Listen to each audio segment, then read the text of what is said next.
What is going on? What is going on? Good to see everybody hopping on here. Perfect. Welcome. Happy Sunday, ladies and gents. Happy Q4 as we are in the first half of Q4, which is super cool. Give me one moment, guys, to get us all situated here. Perfect. Let me know when you guys can see my screen as well. Very good. I want to go over some things today that are new to the Facebook platform, as many of us know. Let me undo the waiting room. Perfect. Okay, we are recording. Admit. Okay, what is going on, guys? Good to see everyone hopping in today. Hopefully you're having a great start to your October. Okay, definitely getting a little bit cool over here in Florida, which is nice. It's been super hot all summer long, so it's good to kind of feel some cool air, which is nice. Should have a nice session today. We're going to be going pretty in-depth, ladies and gents, on really walking through what do the new changes for Facebook ad targeting mean. Is it good? Is it bad? What does it mean for us? What does it mean for your ad account? And why aren't you seeing it on your account yet, possibly when you logged in this morning? So say what's up down below. Tons of good energy here. Good to see everyone hopping on. We got Tammy, Rami, Michelle, Yannick, Wendy, Travis, Tom, Rami, Muad, Luca, Michelle, Louis, Jill, Justin, Jose, Jonathan, Jason, John Zen, Yvonne, Helen, Elissa, Dean, Davis, Dave, Bryce, John, Arvind, and Alex. Awesome. Awesome. And as well as Ice and Nuno and Abdul.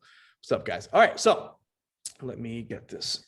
Okay. So overall, you guys have definitely seen the changes, right? So let me break it down for you and then go ahead and bust some myths for you guys as well. Okay, so first and foremost, what the hell even happened? What is Justin even talking about right now? Okay, so first and foremost, okay, detailed targeting expansion. Okay, that is one of the major changes, but obviously for those of us who maybe haven't put two and two together yet, also the affinity column was removed as well. So instead of a total of 12 algorithmic audiences, we have 11 here, okay, because affinity was removed, meaning that we are no longer going to be targeting our affinity column. So that's completely removed. Everything proceeds as per normal. Only change you would see there is over here, when we have our narrow, it's no longer going to be 4 narrows needed. Okay, it'll be 3. Okay, that's one of the small changes that we've been dealing with for quite some time. Wasn't really a big update. It really didn't affect us at all. Okay, other than that, that one audience, which is fine. Now, let me go ahead and walk you guys through what has just happened. Okay, expanded detailed interest targeting. What does this mean? Okay, expansion. Okay, that word expansion. What the hell does it mean? Okay, and if any of you guys have remembered way back in like 2015, 16, 17 targeting, right? Whenever you would choose your placements, right? A lot of people would say, don't ever do automatic placements, just go to Facebook feed and just do Facebook feed. And then, some things have changed. They came out with Facebook stories, right? Instagram stories. And now a lot of people go with Facebook feed, IG feed, as well as IG stories as well. Okay, so things are always going to be changing here. Now, what's happening constantly is Facebook is always pushing the AI. Okay, and that'll be something, a trend that you guys see moving forward as we progress over the next few months and years. Okay, with not only Facebook, but pretty much everything. Okay, AI is taking over, and quite frankly, it's not a bad thing. And I'll break it down for you guys in a little bit. So overall, what happened, okay, is typically you would normally target, let's say, you're targeting 3 keywords, right? A, B, and C. And then you're done, you target, you put your demographic in, the age group, okay, the countries. Who are you targeting here? And then there's a little bit of a button or a checkbox underneath there used to be that would be checked off or on that said expand detailed targeting, expand your interests. Okay, what that would mean is, can we target people outside of these interests if that means getting better results? And that was typically optional. And let me break it down for you guys as to what's changed now. Okay, so overall, the change here is that it's for about 5 to 10% of accounts, okay, it is no longer optional. It's a mandatory change that had just happened. But for most of us, okay, you probably don't see that change in your account yet. Okay, and if you don't see it, that's okay. You will be getting that change rolled out probably by 2022. And what this means, okay, is since expanding interest is no longer optional, okay, it's going to be expanding the people who see your ad if it means it will get you better results, or Facebook truly believes it'll get you better results. Okay, a change like this, many people who don't know ads too well will think it's very bad, it's terrible, but in reality, it's actually a good change. Okay, this is positive for us, and everything that I've seen so far has also shown that where people are getting much better results. Now, with that being said as well, what does this actually mean? So let's say we have 3 keywords, okay, in the dog niche. We have dog, dog bowl, dog collar. Okay, those are our 3 keywords, okay, in our specific column, in our ad set. Okay, now our demographic, let's say we're targeting females from 25 to 55. Okay, so we're targeting females 25 to 55, dog, dog bowl, dog collar. Okay, females. That's who we're targeting. That's our consumer avatar.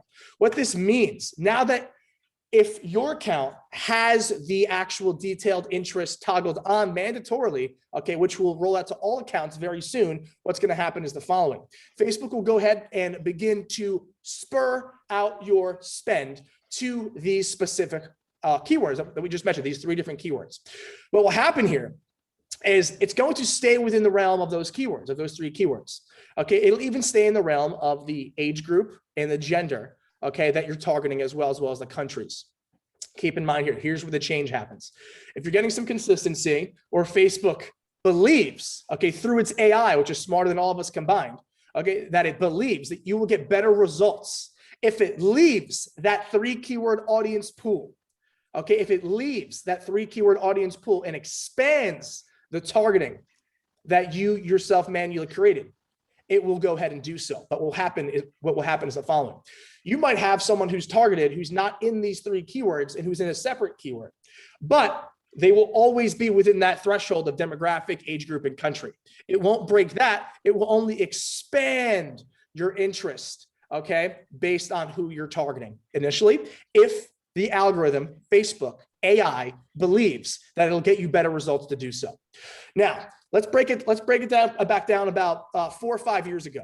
Okay, like I mentioned, we had people who just targeted Facebook feed. Okay, and like we have down here, if you're doing well in your Facebook feed campaign with Facebook feed, okay, Instagram story and Instagram feed, if you're doing well, it might be smart to duplicate the campaign over to automatic placements. Okay, and we were saying that ever since about 6 months to a year ago. And the reason that we say these things is because whenever Facebook gives us a chance to utilize one of their AI platforms or utilize their AI data, okay, it actually gives us the opportunity to use it. It usually does better than what previously worked.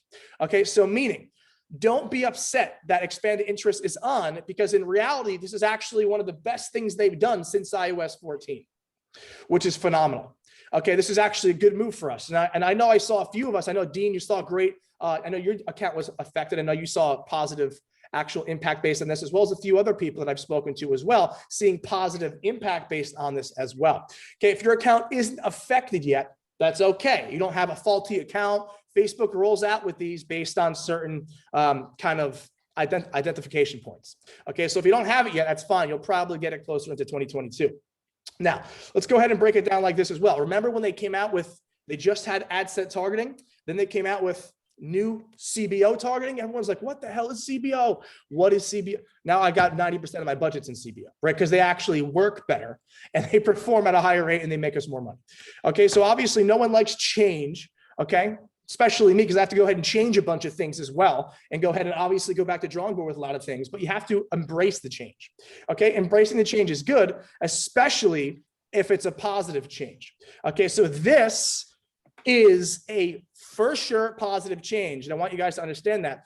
Okay, Facebook with iOS 14 wants to go ahead and start to accommodate their consumers, us, much more. And they're making these adjustments to get us better results, which is awesome. So what that really means, okay, in the grand scheme of things, is this. This is the big question. So Justin, how do we do proper algorithmic now that there is the expanded interest targeting coming up? And I'm going to break it down for you guys here.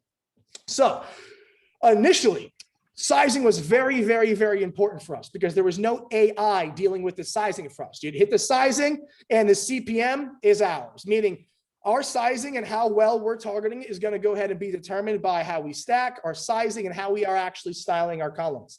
But since now they are mostly going to be expanding the interest and the reach there, which is fine. Okay, that means the sizing is less important now. What that means for us in a systematic format, meaning that when you get close to 5 million, that's great. Let's say you're at 2 million. you're saying, but I need to get closer to 5. Now, as long as you're in our threshold, okay, like we've always talked about, 800K to 5 million, that's where you want to try to be, okay, you're going to go ahead and be able to stop at 2 million and without having to worry too much about going to 5 million. Now, here's the other portion of it. It's now a range in your actual ads manager. So when you create these keywords and when you create these targeting styles, you want to do it in the saved audience manager. For example, instead of going and hitting create campaign, clicking the big green button, and then just doing the targeting in the campaign, you want to click the burger in the top left, the button that says audiences, and then your blue button that says create, and then create saved audience. In this form, you're still able to see the potential reach of these audiences within that specific actual column. Okay, since you're in creating saved audience in the saved audience manager, not in the actual campaign. So what this means for us is still try to get as close to 5 million as you can, but it's not a big deal if you can't get massively close to it, as long as you're still between 800K to 5 million. Because what's going to be happening here is styles like we have here, no narrow, narrow, single interest. It's still very, very important. Okay, that's one of the bread and butters of actually being able to have extra information rather that your competition doesn't have. Okay, still definitely be very keen with being strict with your styles and your columns. Okay, but with specific sizing, you don't have to be as strict to get to 5 million, because if we stop in between our threshold, 800K to 5 million, let's say 1.5 million, okay, usually I'd say, hey, Mod, get that closer to 5 million. Okay, I want to go ahead and make sure that we get proper CPM, because I've seen great CPM over my years with 5 million. Okay, now we could say, okay, you could stop at 1.5, because in the event Facebook begins to do well with that audience, it's going to expand it anyway. Okay, so that is the actual sizing change. And sorry, he says, so are we saving each audience we create? Absolutely, we are saving each audience we absolutely create. Okay, and that's exactly what you'll be doing. And then when you actually go ahead to create your campaign, you have all 12 of your audiences already created, and you could just simply click and choose which one you want to put in that specific ad set. It makes things a lot easier. Okay, now with that being said, sounds like a lot of confusing changes here and there, when in reality, okay, it's actually making our life easier. Okay, targeting sheets are now going to be quicker. Okay, and you'll get better results because of the AI when it actually strikes consistency in that specific audience, which is good. So, in a nutshell, guys. Okay, and yes, we keep our plate just spot on, guys. Definitely keep up to date in our chat as well, because we have a bunch of mini questions coming up as I go through this, and we got Arvin hitting them back to back, which is great as I go through it. Okay, so with that being said, just to go ahead and break it down again, because listen, Facebook's always going to be changing, okay? And I'm going to make sure that you guys understand these changes the second they come out, okay? Because initially, and this is what it still is right now, most people don't have the change. Just to kind of prospect here, guys, put a 1 if you have the original setup in your account now. Put a 2 if your account has been updated in our chat down below. Okay. Keep it, yeah, okay. I would say it's about half and maybe. Yeah, it's less than half of the people who have been updated. Okay, so overall, you're gonna get it. Okay, this is one of those changes that's happening. Okay, so don't think the sky's falling when it happens. Okay, it's good. So overall, what does this mean for us moving forward in Facebook's world? For me, I'm happy that they're actually keeping a keen eye on us advertisers and actually caring about us getting us better results, because ultimately iOS was annoying, like tracking, like having extra sales, some sales that don't track, it's annoying. And if anyone says they have 100%, million% fix for it, no, there's no fix for it. Okay, you can only get very, very, very, very, very close by using Hyros, Wicked reports, okay, all those different types of things. You get very, very close, but it'll never be 100% airtight. Okay, now with that being said, it's just good that they're looking out for us advertisers. Ultimately, they're moving in the right direction. Also, Facebook has been coming out with lots of commercials lately. Only one topic though, their commercials are Facebook groups, which is unique. I thought that was interesting. They're only pushing really one ad. If you've ever seen it, it's a Facebook group ad, which is pretty cool. And that's why they're also having updates there. So wherever you see updates in the actual platform, guys, okay, that means that's where they're working on. So essentially they're working on groups, improving the performance there, and also improving the performance on their targeting as well. Okay, now, with that being said, okay, you want to still make sure you're hitting your styles, okay? Because this is important that you actually have an edge on your competition. But I want you to keep an eye out for this, because this is what I think will actually happen moving forward. As you're targeting, okay, and as you're creating separate audiences and you launch them, keep an eye, just like we always have, as to which style does the best, which style is doing the best, okay? And use that information, that data that you're aware of, to go ahead and move forward, okay, and say, hey, my single interest is doing very, very, very well now. I'm going to go ahead and create more single interest marketing audiences. Okay, so just definitely keep an eye on that, because every single ad account will get different results on different products with different creatives. So it's important you guys keep an eye on that, because let's say you have your 11 audiences running, and then you notice, well, all of my single interests are doing a lot better. That means, okay, let's go ahead and kill, according to the 3-day rule, my other particular audiences that didn't perform. And I want to go ahead and possibly create more audiences like this style in single interest on top of dissecting, etc., if it's an audience that is stacked. Okay, so all of these things are super, super, super important. Now, that being said, just to break it down one more time, there's now an audience range, okay, in our ad account. We're going to be basing it off of the reach in the saved audience manager, which means you'll save the audiences before you bring them into your primary ad account to actually launch the campaign, which would be super important. Now, with that being said, also, okay, any specific questions you guys have about this specific change? Okay, we'll have a nice little mini Q&A session before we jump into some scaling. I want to go ahead. I know we had answered like 20 questions or more down in our chat, which is great. If anyone has any other specific questions that they still have on this update, feel free to raise your hand now, specifically for targeting. We will still be having our Q&A at the end of the session. I just want to go through and recover some scaling techniques. Okay, and then we'll go into our rounded Q&A. So if anyone has any targeting questions right now, definitely raise your hand now. I will be calling. Abu, do you have targeting question? Yeah, do you hear me? Yep, perfectly, brother. Okay, perfect. So yeah, I think mine is updated too.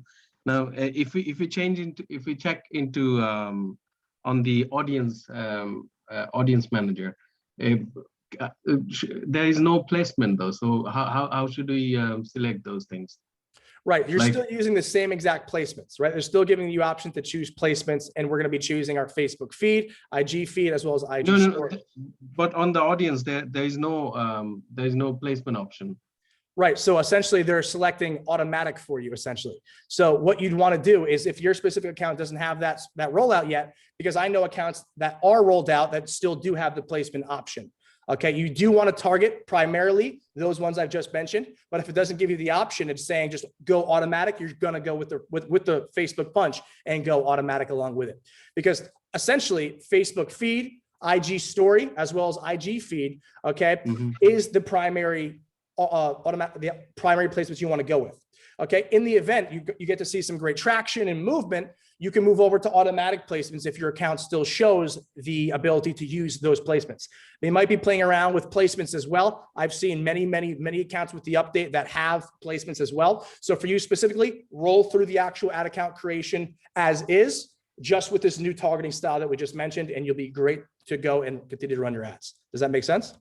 Yeah, perfect. And the age and the country, should we still go for like core 4 or yes. United States only? Yes, and it's important. This is why it's important that you still have your actual country regions proper in terms of setting them up, because when you set up your demographics, your actual ranges, it's not going to go out and, let's say, target someone in Serbia. Okay, if you have the core 4 set up, it's not going to go free range like that. It's only going free range. Okay, it's only expanding the interest reach inside of the actual countries and demographics that you choose. Okay, so it's going to be leaving the interest pools, not leaving the demographic targeting pools. Does that make sense? Okay, perfect. Yeah, got it. All right, thank Perfect. you. And all clear on that, brother, correct? Yes, yeah, thank you. Of course, and as new rollouts come out and as this thing comes full circle as well, I'm going to be at the forefront of it as always, and we'll be continuing to roll out with updates as well regarding the change. Sure, yeah, perfect. Thank you so much. My pleasure, my pleasure. Very good. Okay, and we got Wendy. Hey, Justin, I just want to clarify a little bit like what you just said about when you're paying attention to the audiences that do well, and say like you got, your narrows, like anything with a narrow is doing well, and you could create a new audience, would you just do that in the same campaign, like after you've duplicated the ones that got a sale and like make a whole new one? Is that what you're saying? Correct. It would be in the same campaign. Correct. And for example, let's say we have audience A, right? Audience A has 3 keywords and then a narrow underneath. So a total of 4. And we're noticing, wow, narrowing seems to be doing very, very well because some of the other audiences also have sales, but my real top performer is audience A and also has a narrow. So what you want to do yourself is 2 things. Number 1 is say, hey, if I'm looking at other audiences that aren't narrows and they're not performing too well, I can turn them off and replace them with audiences that are similar to what's doing well for me. That's number 1. Secondly, and what I like to do also, okay, is dissect. And you know what dissecting is? It's taking the keywords that have done well in that specific column and targeting them each as single interest ad sets now, all within the same campaign, Wendy, in the same campaign that you're making the duplicates. Okay, so just build like a whole new narrow is what you're saying. That's correct. We don't want to create a whole new campaign and have it all unorganized. We would rather just have it in one, keep it confined. Would it be like, so if you're making, like, say the narrows are doing well and you want to like do more of those, how many do you do? Okay, well, I would typically do 1 because remember, we're duplicating. Okay. We don't want to throw out another 5, we'd rather just do 1 to replace it. And if it does well, then we could talk about duplicating that one that we just made 3 to 5 times if it does well. Got it. Awesome. Thank you. My pleasure, Wendy. And very good question, by the way. Very good. And my man, Dean. Hey, brother. What's up? Hey, Dean. How you doing, man? I'm good, man. I'm good. You see the boxes? Moving yes, sir. Today. Q4 season. You're moving out, right? When's the move out day? Wednesday. Oh, very cool. Very cool. Well, good thing we run a mobile business, so you'll be able to do it on the go. yeah, for sure. For sure. We're getting it done. Good, man. Good. And congratulations on all the move. Hopefully it all goes well as well. Keep me updated. If you need anything from me, I'll be here to help you out. Thank you, brother. Thank you. I got a couple questions. One is on exclusions. Like if you exclude purchasers or if you exclude a certain, custom audience, how is that affected with the expansion? Yeah, I mean, so typically this is what I believe for exclusions is going to happen because of this. When you exclude, it's not going to really even enable the reach to go in that pool that you're excluding, meaning that when it expands, it's going to choose from pretty much everything that's not excluded except for what you did exclude. So let's say, for example, you have a keyword, dog, bowl, and then you exclude cat, right? I feel like it's going to not have the reach go into cat or targeting that is related to that keyword of cat, right? So exclusions would probably also limit the expansion based on what you officially exclude in the actual campaign, because I just don't see them ever targeting anything that you exclude. And that would probably also be brought over into when you launch with the expanded detailed interest targeting change. Right, that makes sense. I hope so. We don't really know 100%, right? That's the thing. So we got to go ahead and continue to run ads with it, see what moves. But whenever you exclude, it will never target that. And I very highly doubt that Facebook would take it upon themselves to put the spend into a keyword that's already excluded in the ad account. So I don't think you'll see any problems there whatsoever. I think it's not even going to touch that at all, because that's the definition of exclude. And that's what exclude's been doing for Facebook for years and years now. So given that, is there a viable strategy in the future of let's say you want to target a dog lover? Is it worthwhile to think of keywords that dog lovers are against and then just or vice versa, right? I said it the wrong way.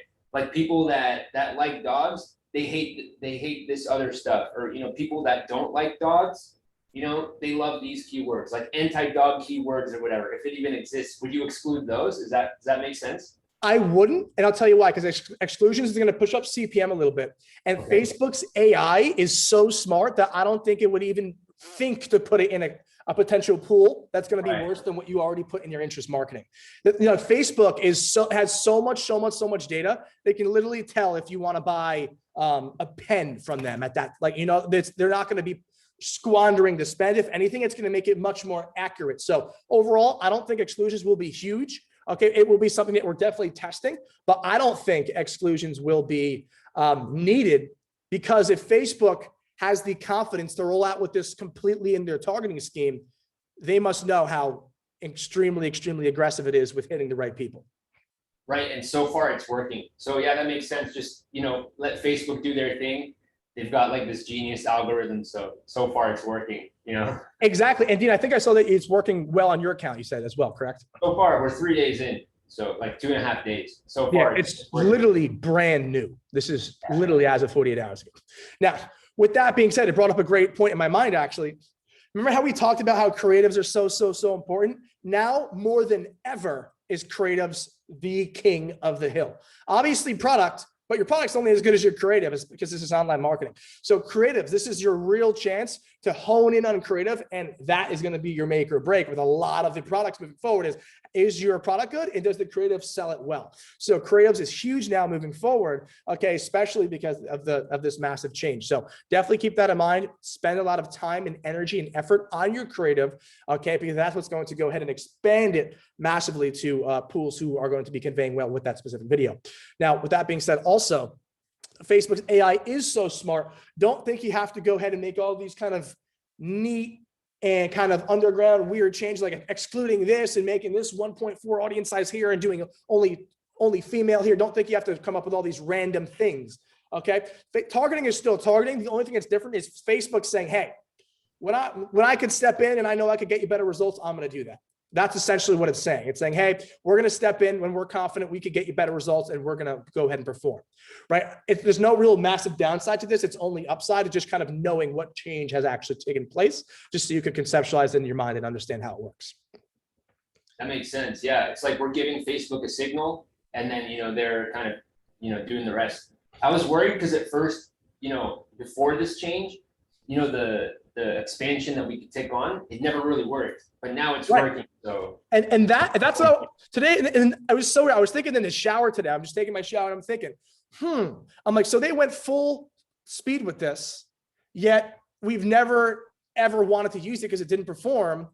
They must have made a big change to it as a whole, or maybe a big limitation where this will only happen if it's extremely confident in its ability to expand the audience and do well. Because I bet this won't happen. This will not happen every time. It's only going to happen when it really believes it could get that better result. So there must be a very, very fine line parameter or checkpoint that the AI has to hit in order to go down that route. Right. I'm wondering too if it's like helping them target more people that opted out of iOS 14.5. Because kind of like now they're like anonymous, they're expanded. Yeah. I mean, Pretty, because what I'm thinking is this. So they're basically taking their pools of people who are in keywords. And for example, if you're targeting say you're targeting Shopify, it'll also target Amazon, right? But let's say they're not even tracked on any of those keywords. Is Facebook going to go even deeper into the data and based on the actual just user movement, say, okay, this person's a good person to target if you're also targeting Shopify. So it's something definitely to keep on top of. Overall, I think this is going to be one of the greatest, not greatest, but one of the best changes we've seen in a while from Facebook that is not an annoyance, right? This is something that's actually going to be helpful. And I'm happy for it because it helps us do the targeting sheets quicker without having to worry about sizing, right? And getting as close to 5 million as we possibly can while still having the edge of our styling, which is super, super important. And then potentially going larger. I wish you could see, it could show, maybe it will in the future, it'll show us who it expanded to. Like what was the audience that it expanded to that did well to give us that extra data. Maybe they'll keep that data for themselves, Yeah, that would be awesome. But I feel you, man, for sure. We can focus more on the creatives now. So that's the main thing, creative. And ever since iOS came out, initially that's been the name of the game, but now even more than ever, a great creative will take you very far because of this new AI movement. That's a whole separate topic.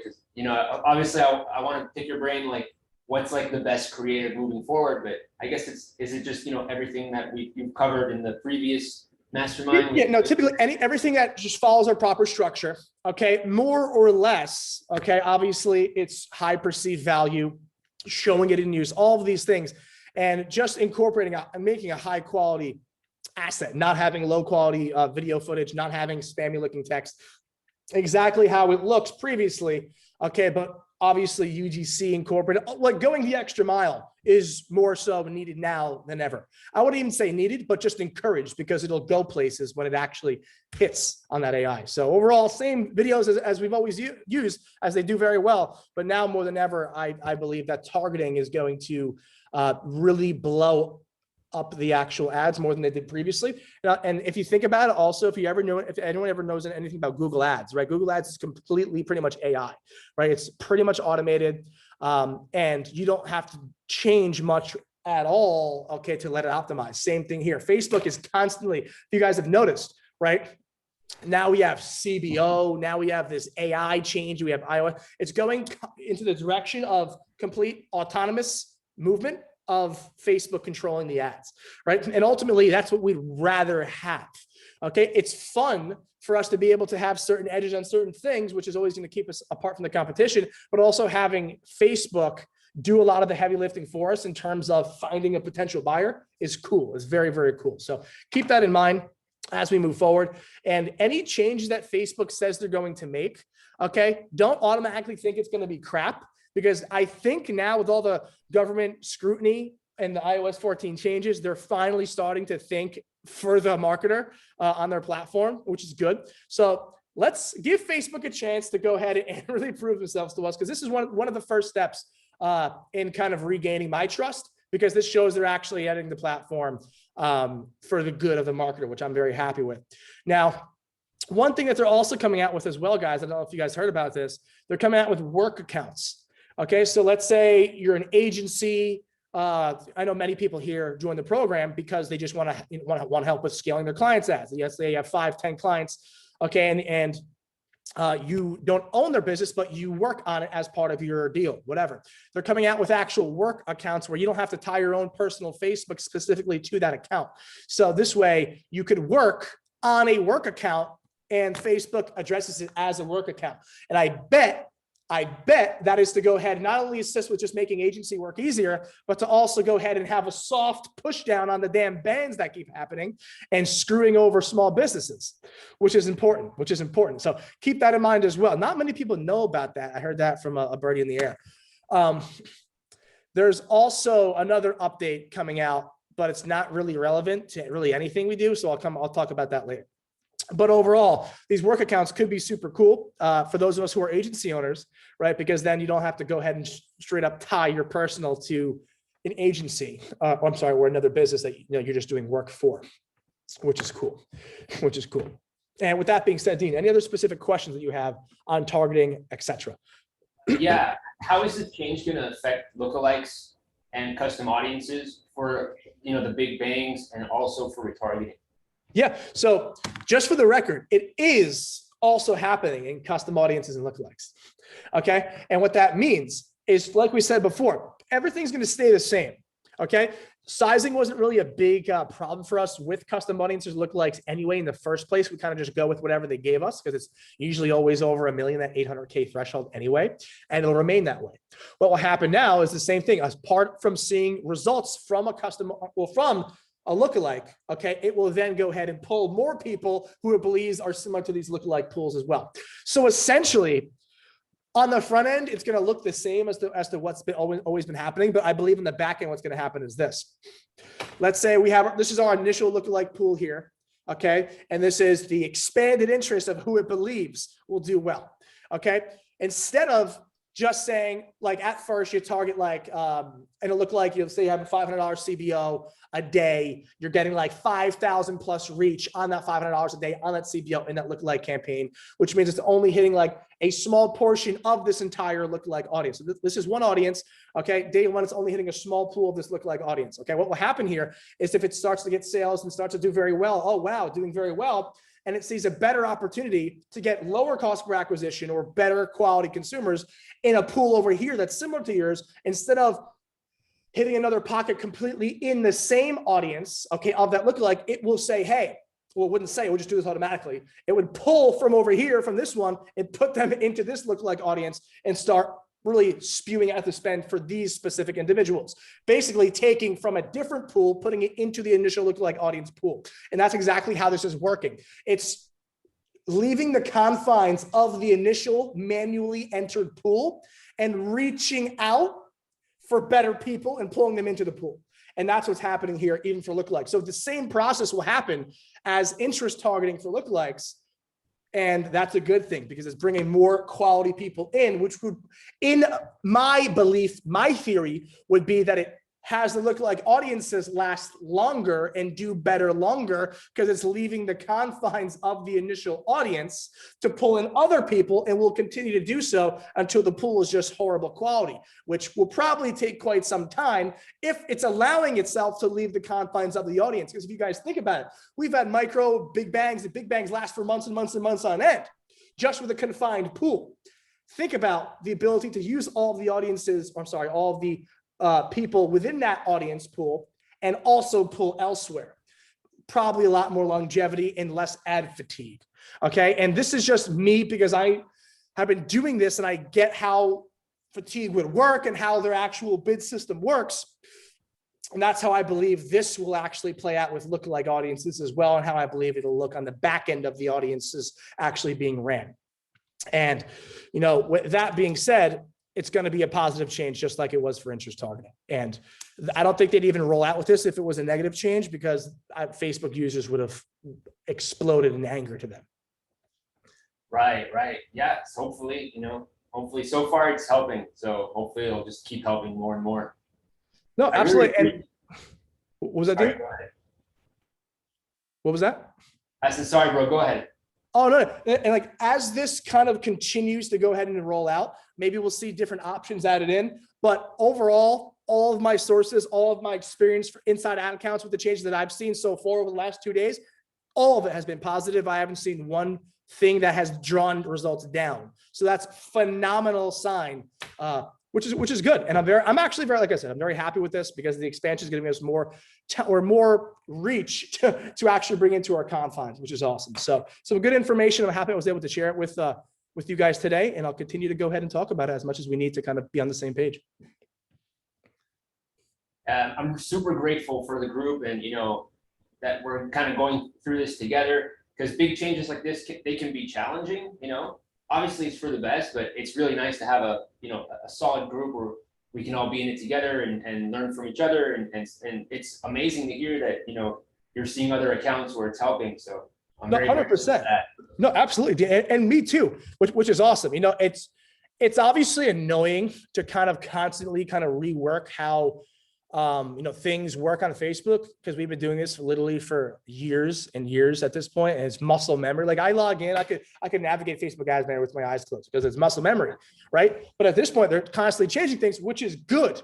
So I'm happy this is happening, and keep an eye out on your ad account. Like, let's see if there's any other changes that come out. I don't think they're going to come out with anything other than this, maybe small little tweaks here and there, but this is going to be the big change that I think is going to be having people very happy with the results moving forward. So I'm on the same page, Dean. I think it's awesome that we got this committee to make it happen. And we're always going to be on the front end of all these adjustments and changes. And I'll make sure I'm always completely up to date and testing out and utilizing these things so I could give you guys the best information possible, not just from some YouTuber who just saw the update. That's awesome. For sure. Thank you. My pleasure. Indeed, if you have any more questions, we're going to have a whole other Q&A as well. So stick around. We're going to be here the whole time. For sure. Cool. Very nice. And honestly, Dean, thanks for asking those questions as well. Because a lot of the time when you guys ask awesome questions, it like pulls out of me that information that I just wanted to say anyway. So I appreciate that. Yeah, definitely. Thank you. Thank you for the answers. My pleasure, man. Very cool.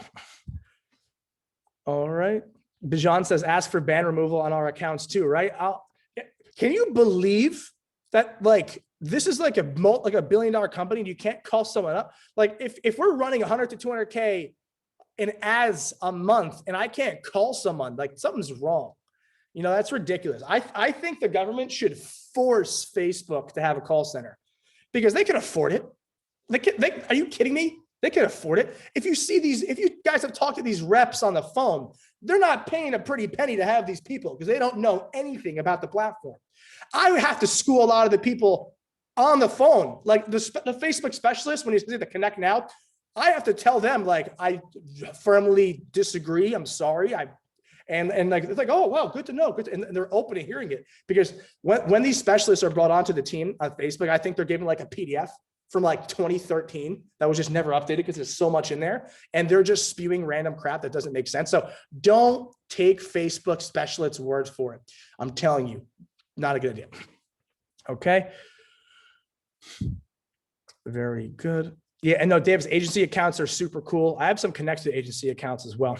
I've also, agency accounts is a very, I know they exist, but it's also a very big gray area, because one of my really good friends, dude's a really successful marketer, really successful. And he has connects to literally like the Banhammer at Facebook.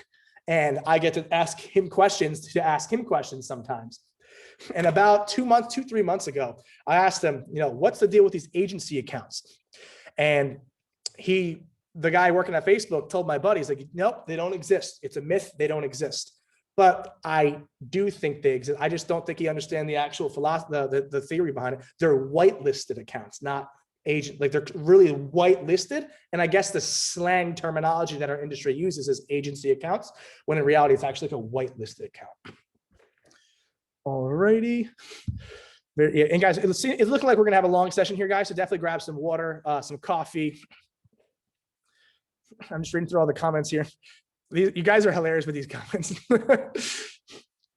All right. Very good.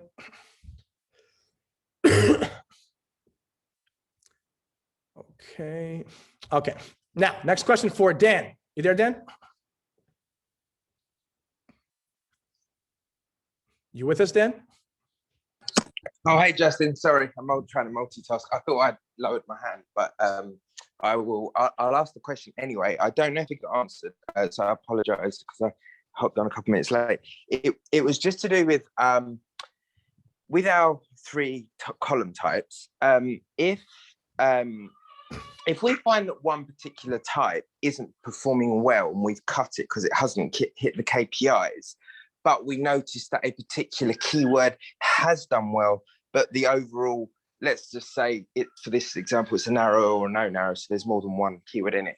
Would we use that particular single keyword to try and put it into another type of column? I apologize if you've answered that, and I'll read. No worries, Dan. So you're saying if this keyword has already been ran and it didn't do well initially?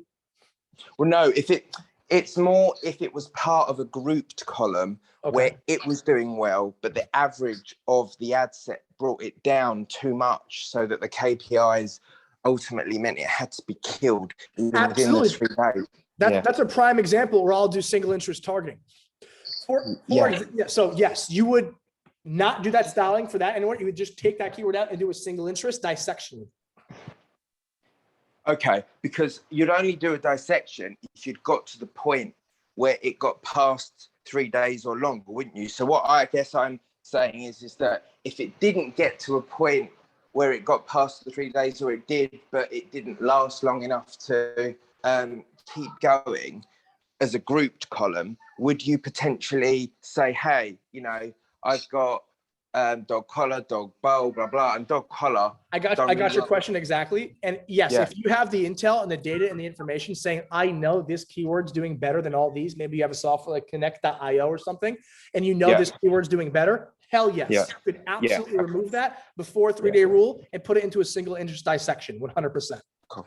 Oh, cool. Thanks, Justin. And my pleasure, Dan. And moving forward, ladies and gents, please hear me out here. Moving forward, I would love all of us to venture into single interest targeting when we see the capability to do so moving forward because of this interest expansion change. So Dan, in short, the answer is absolutely yes. And definitely venture to do more single interest marketing when you see it perform well in your ad account as well through dissection. Okay. Oh, you've gone a bit mute, Justin. Hang on. Hello? Yep. I heard that last bit. Perfect. Thanks, Justin. I'll ask my other questions later. But thanks. My pleasure. My pleasure, Dan. Thank you. My pleasure. Great questions as well. Thanks. Very good. And Serhi, I know we got Narada on this account as well.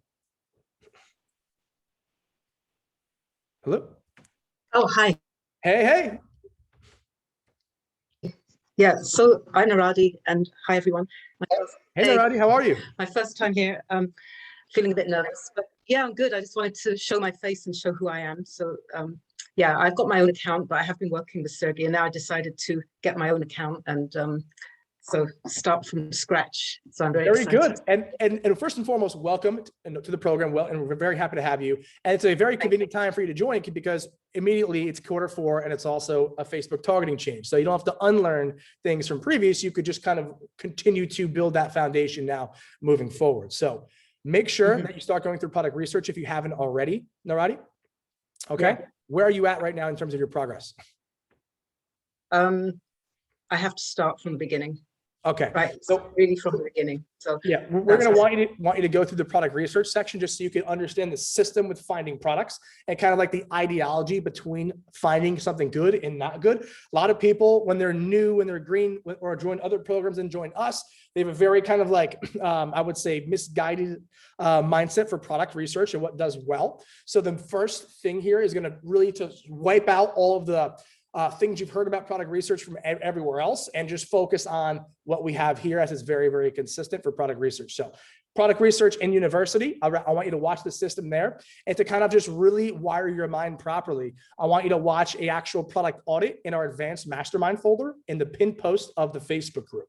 So that's two specific things and those two will go together. The system will get you to understand the system and then you'll get the actual logic behind how this was created in the thought process from the advanced mastermind. Does that make sense? Yeah, absolutely. Yeah.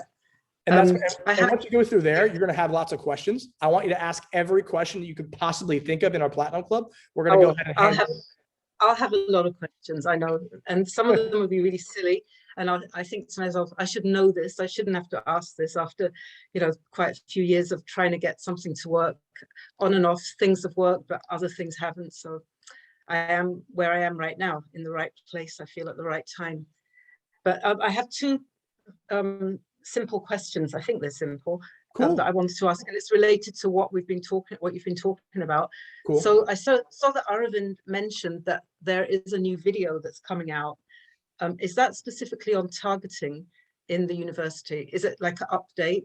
I just want to know what because I'm starting to get into the studying of this stuff, and I need to just put it in my head somewhere. Phenomenal question. So we actually have a few new videos coming out. One, we have a new campaign creation video coming out with the new kind of targeting styling because they did change how it looks in there as of like 3-4 days ago. So I want to make sure that is updated. We're also having a targeting add-on video, okay, which will be essentially the same targeting style that we have now, just with some updates, and that will be added as well over probably the next 2 to 3 days. Okay. Oh, that's good to know. I'll keep an eye out for those. And the other one, the other thing it's just a question that I have about targeting Android only. What's your thoughts on that? Because I've heard about this, that instead of doing, iOS is not being tracked properly. What do you think about targeting Android only? And is there potential for that to blow up or to be, very good direction? And yeah, I actually used to target Android only a lot back in like 2018. Okay. And it did really well. For sometimes it would just do better than a different targeting column that I had prior, but I didn't see any like massive consistency. And constantly, even now with iOS changes, I've been using, iOS as well as Android, all devices. Okay. I would recommend, especially with testing, going with all devices. Okay. When you get to the point of, let's say, having massive consistency, or you're doing good numbers, okay, someone who has a consistent kind of traction moving, then you could attempt to do Android in that case, okay, because you also have your control of all devices. I wouldn't roll out the gate with just Android. I would go all devices at first. It's just more well-rounded, okay? And then once you actually get that movement pushing forward, then you could have sandbox campaigns, which is basically what we call for code name for testing campaigns, where we can have Android-only audiences in there. Okay. I'm not at that point right now, obviously, but I'm just kind of putting the pieces together in my head. Yeah. As we're at this, you're at this point. 100%. And it's always important to kind of like see your path ahead as well. Even though we don't want to obviously jump ahead, it's important to see where we have to go and the direction of how we're going to get there. So definitely good that you're asking these questions already. It shows that you actually have clarity as to what the process looks like. But definitely also start, from the product research system and build your way up. There's a reason why it does so well, because it's strict, it's annoying, but it works. right? So Yeah. definitely kind of memorize that process, and that'll help you kind of see how systemizing every portion of ecom could help you bring everything under one roof, just so it's much easier to follow. Because Ronnie, one of the main things for me is when I started doing this, I literally would look at Ads Manager, and I told a lot of us the same thing. I would look at the Ads Manager I remember looking at it for the first time. I was like, well, I will never learn this. This looks impossible to me. Okay, but when I started to systemize things and build out flows and steps, things became a lot easier. And I really became one with each portion of building up to launching and scaling ads. And that's exactly what you want to do here as well. Start off with product research and follow the exact order that we have in our university. And that's the exact kind of order that you should be learning those things as well. And it should really, really clear up your gaps if you were to have it as you move forward. Yeah, that's right. Great. Thank you, Justin. Appreciate it. You're welcome. And we have a long time ahead of us. So keep hopping on, and welcome to the family. Thank you. My pleasure. And if you have anything else, feel free to raise your hand again. We're going to answer any and all questions we have, as always. Thank you. My pleasure. All righty, ladies and gents. Perfect. So now we're going to go ahead and break into it, ladies and gents. Okay, so we have a lot of people who are getting to the point of either hitting micro big bang, okay, or hitting big bang and CBO. Okay, bottom line is we got a lot of people getting a lot of good traction right now. So what better to break into than going into an in-depth actual scaling review, okay, which is going to be super important. I'm also going to bring up some new things that I've been trying out as well as of late that have been working quite well. Now, like I said, we are now in Q4, ladies and gents. Okay, it's super important for us to understand that it's Christmas. Okay, it's Christmas for us entrepreneurs now, which is awesome.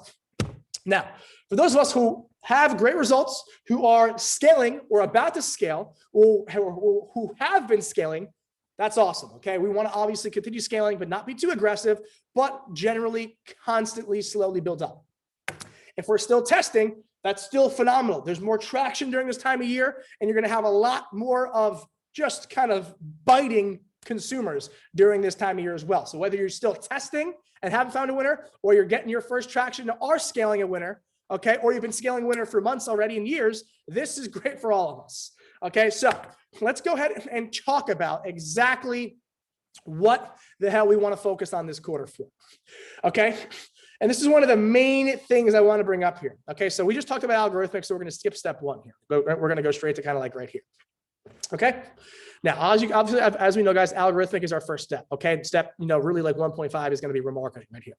So one of the biggest, most important things, okay, that I want you guys to really start doing moving forward, okay, for those of us who are doing 100K a month, $500,000 a month, 1K a day, doesn't matter. This goes to the same importance. For example, Luke, okay, one of our students, Luke Tull, it's a great example of what happened over the last few weeks. Okay, we got a really good video made for Luke. Okay, his brand is he's a 7-figure business owner now. That's what you could say at this point. He makes millions through our program, which is great. And what he's done, okay, over the last few weeks is had an incredible high-end, high perceived value video made. Okay, he spent some money on that video. Okay, and keep in mind here, we're talking about content creation. Okay, content and video is going to be so important here. User-generated content and real good content, okay, is going to be more important now than ever. He launched it to cold traffic. It didn't do so well. I said, hey, let's go ahead and try to put this on remarketing, because we always want to have higher perceived value content in our remarketing audiences. Okay, with that being said, what we want to do is make sure that when we take, okay, our high-end video, we don't only try it out on our cold traffic, we also put it on our remarketing. He's now seeing, okay, half as expensive cost per acquisition, double less expensive, okay, half, okay, from the same video. Okay, so literally wasn't doing hot on cold, but is now getting him half the cost per acquisition on remarketing, because the people in a remarketing audience, okay, are people who have saw the ad, considered it, didn't buy, or want to buy it and will do it later, or people who just need to be convinced a little bit more and shown exactly what the product does and how it works. So start getting higher end, more in-depth videos made for your remarketing. Remarketing starts around 25 sales on that one unit. You could start off with the same video that you're running on cold, okay, as well. But trying a higher end, higher perceived value video for better omnipresence is going to work better majority of the time. And what happens here is the following. This means that if you're spending up to 50% less on your remarketing campaigns, you have more money to spend on your cold traffic campaigns, which means when you spend more money on your cold traffic campaigns, there's going to be more people going into your remarketing campaigns. And since you found a way to spend less on your marketing campaigns, you could continually scale your spend in cold better, ultimately making you more money in remarketing as well, while you save money and have a higher margin. Okay, so that's super important. Keep that in mind. Okay, we're always looking for higher end videos, not only for cold traffic, but for constant retargeting omnipresence on our remarketing ads as well. Okay, so that's huge. That starts at 25 sales a unit. Okay, that's one of the most important things. Keep that in mind. Okay, and especially for those of you who have been running brands for quite some time. Okay, and have been getting consistent traction. Invest into this creative content. It will be the best money that you've spent. Okay, because this is what's going to be running constantly. A lot of people say, hey, I don't feel like investing into content. I'd rather just spend the money on ads. But how about if you think about spending $1 to $2K on a video? Okay, it's double as good as the one you had previously. It converts half as expensive. Okay, but you spent $2,000 on it. It doesn't matter. It's going to make you that $2,000 back. Okay. Get okay with reinvesting back into the business, especially when you're cash flow positive, because I see a habit, a lot of us getting first time traction, getting great profits, a lot of us doing well for months and months on end. Don't be afraid to reinvest back into the business, okay? As you're growing a company, the margin should, so to speak, go down because it shows you're actually trying to grow it. If you're hanging out at 50% margins all day long, you're not trying anything, okay? You should be taking that profit and using it as gasoline and trying to blow the business off the top, you know? So that's the most important thing, okay, for remarketing moving forward is just creating remarketing audiences that are high quality, that show user generated content, okay? That's so important. Not only more in-depth videology or video creation, actual more in-depth video information on the product itself, showing it being developed, showing how it works on a deeper level, but also showing the user generated content as well. Because remember, people will convert on two things, logic and emotion. Okay, logic, oh, this makes sense. I get it. Okay, awesome. And emotion, oh, she really seems to love it. I think I'll love it as well. Convey on both of these things, logic and emotion. Okay, people will convey emotion when they see other people loving the product. They'll start to love it and believe they love it as well because other people like it. And it's important, okay, that you understand this is with your omnipresence. Run the spend up, okay? If you're getting good specific return and cost per acquisition, don't be afraid to bump the spend slightly. Don't do it 100% right away. 20, 40, 50% increases on the budgeting, okay, is where you want to be at because you want to ramp that up, okay? Now, keep in mind also, you have to constantly make sure you're talking to your consumers as well. What do they not like about the product? Okay, if there's something they don't like about it, change it immediately, okay? Change it immediately and make that a point in your remarketing audience as well. Okay, because maybe one of the things that many people don't like about it, people have a negative stigma before they even buy about it in the first place, and that's why they're not purchasing yours. Talk to your consumers, and each point they give you that you're like, huh, that's a good point. Let me add that to my marketing material. That should be a point in your remarketing content. Okay, and that's why you should be constantly updating your remarketing content as well, because you should be adding to it to constantly be an objective blocker. Your remarketing audience should be doing the work for you in terms of you having to block objections, maybe in chat support, in email when people are asking you questions, or just people not buying. If you're answering their concerns and addressing their concerns before they even have the chance to assume or think that, okay, you're helping yourself and you're closing the gap between it taking longer to have the actual individual make the purchase, which is important.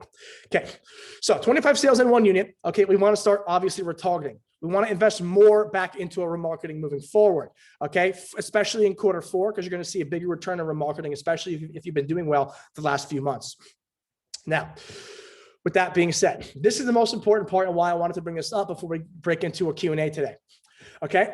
It's important that you are ready, whether you're doing $300 a day or you're doing 30 grand a day, okay, or more. You need to understand that your micro and macro big bang is going to be your secret weapon. Okay, this is your secret weapon going into this quarter. Okay, and most people don't have a system like this, okay, that they can just automatically assume will do well if you've been doing well previously on interest targeting, that will also do well on CBO.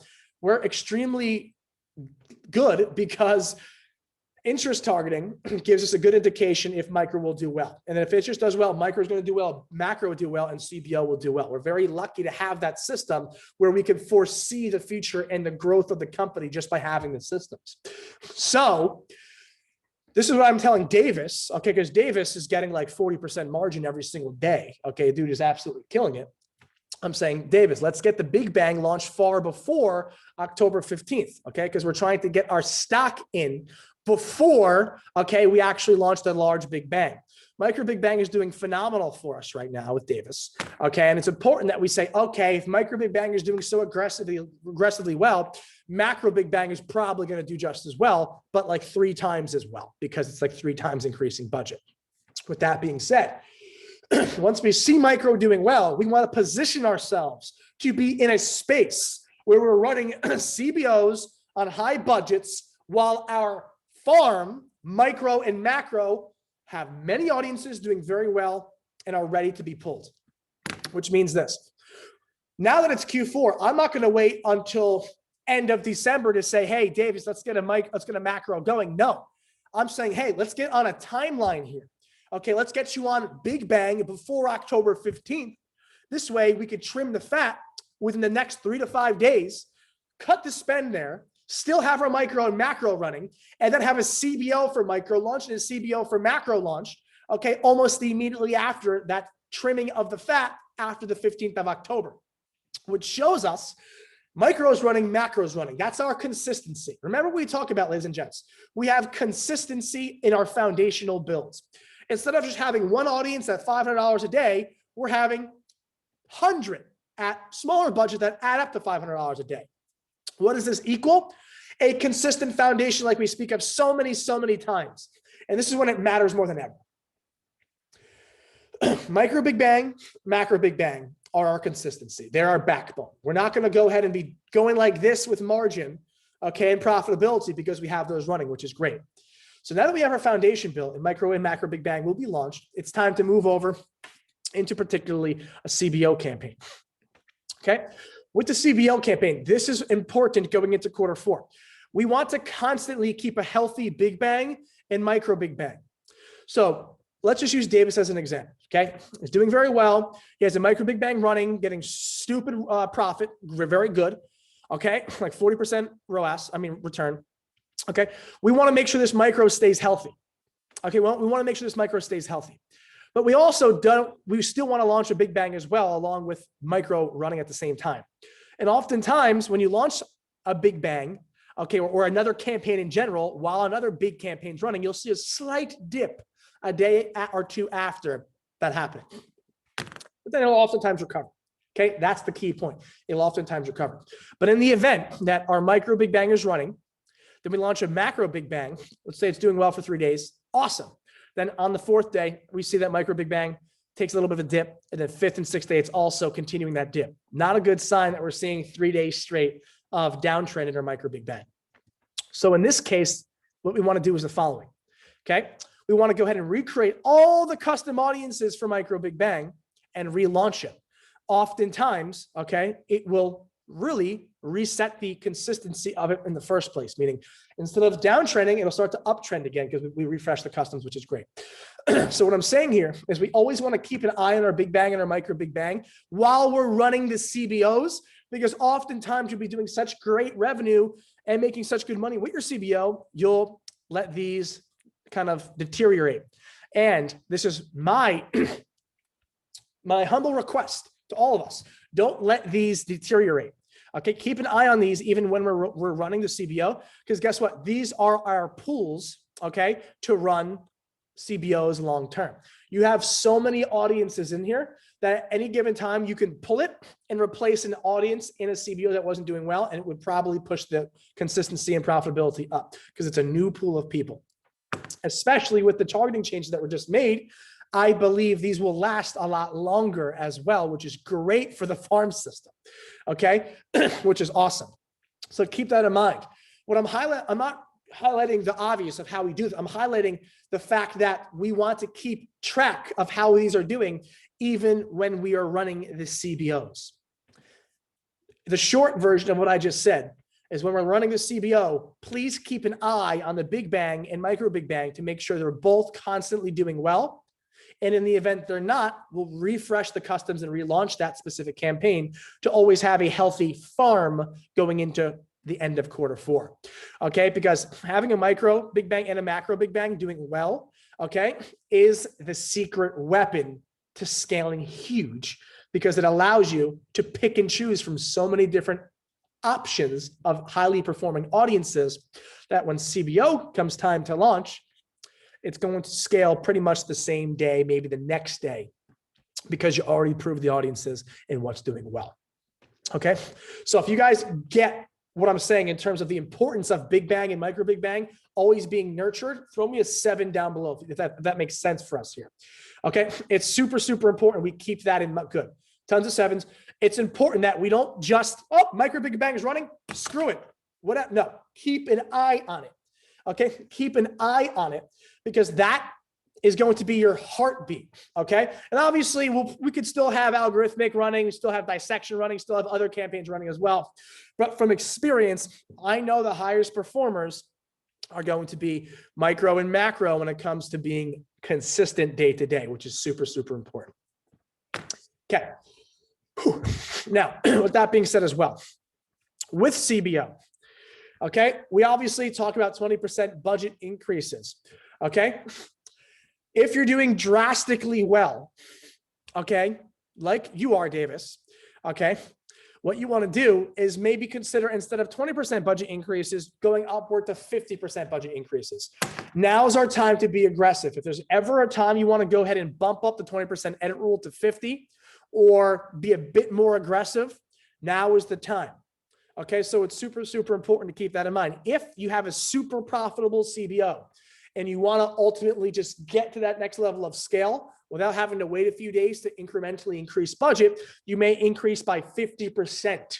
Okay, anything higher than that, I would highly recommend you consult with me in Platinum before we make that change, because that's a big adjustment. Okay, but if you're doing very, very well and the CBO is performing well, don't be afraid of a 50% increase. Keep that in mind. Keep that in mind.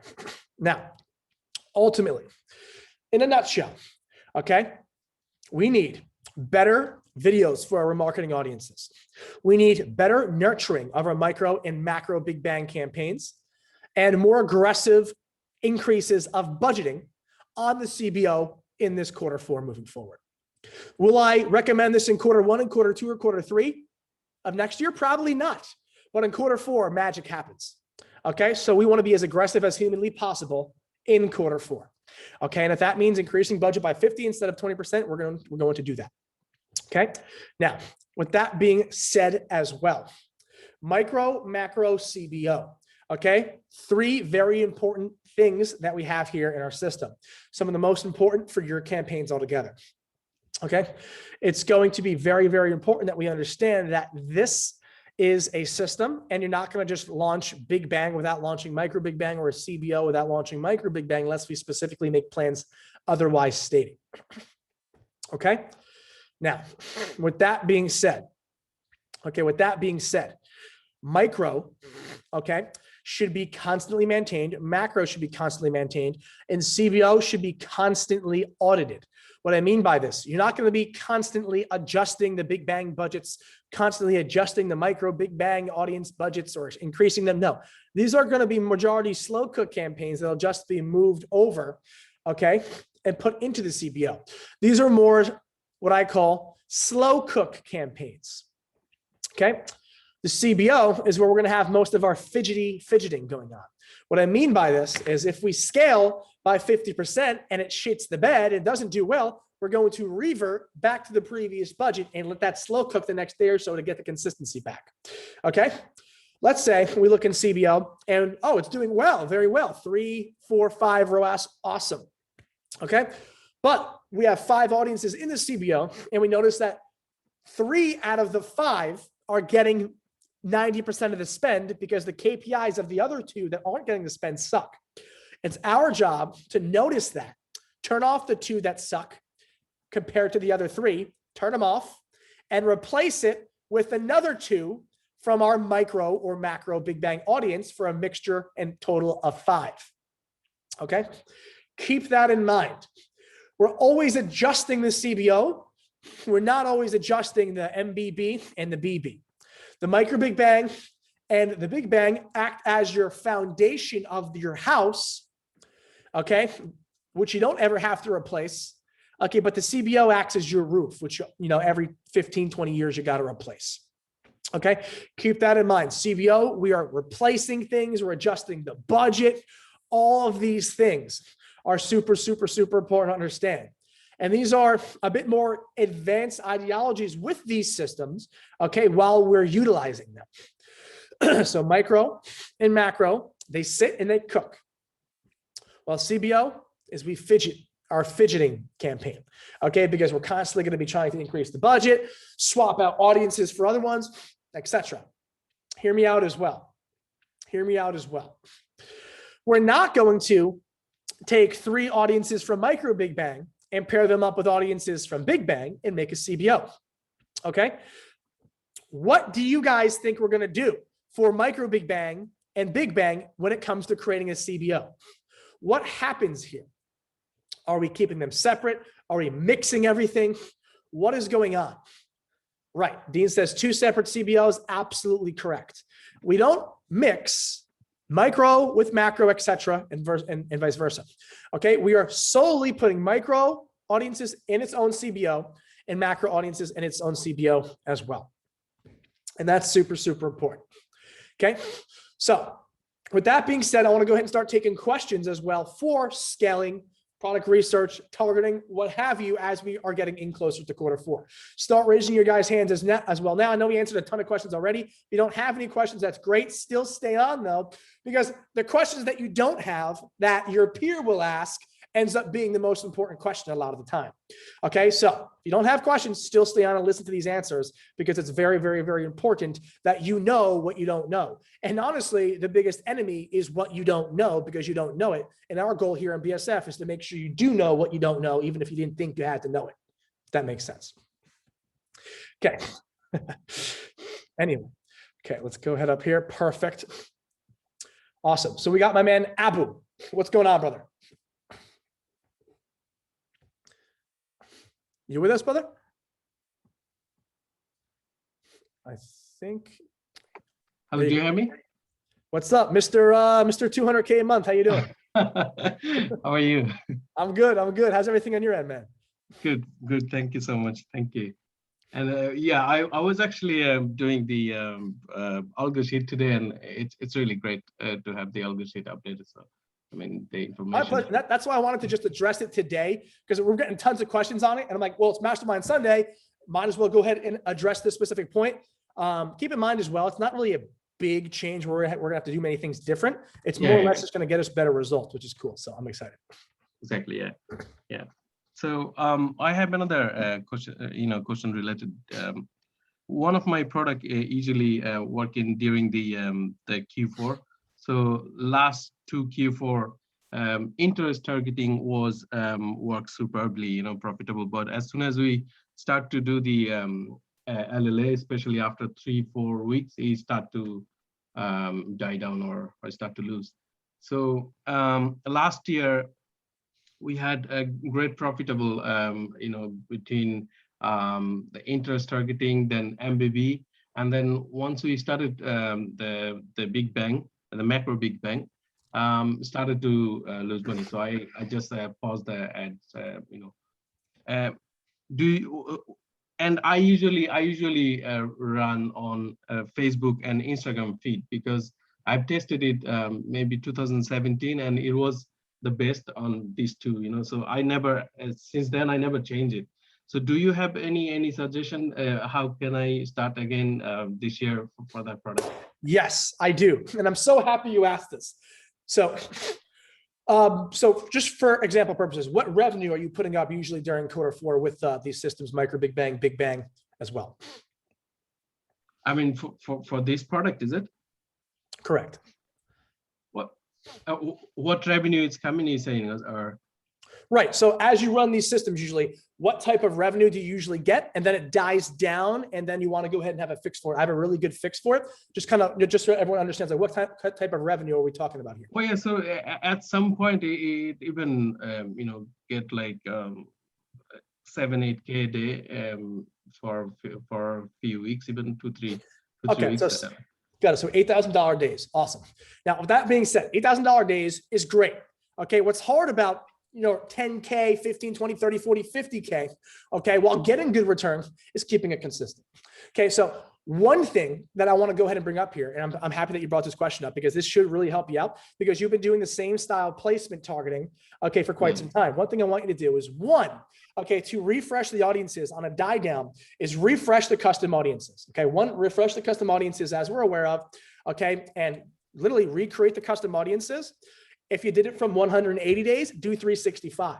If you did 365, do 180. You'll get a completely different rendition of audiences built just by changing that one little number, which is awesome. So that's step one, recreate audiences.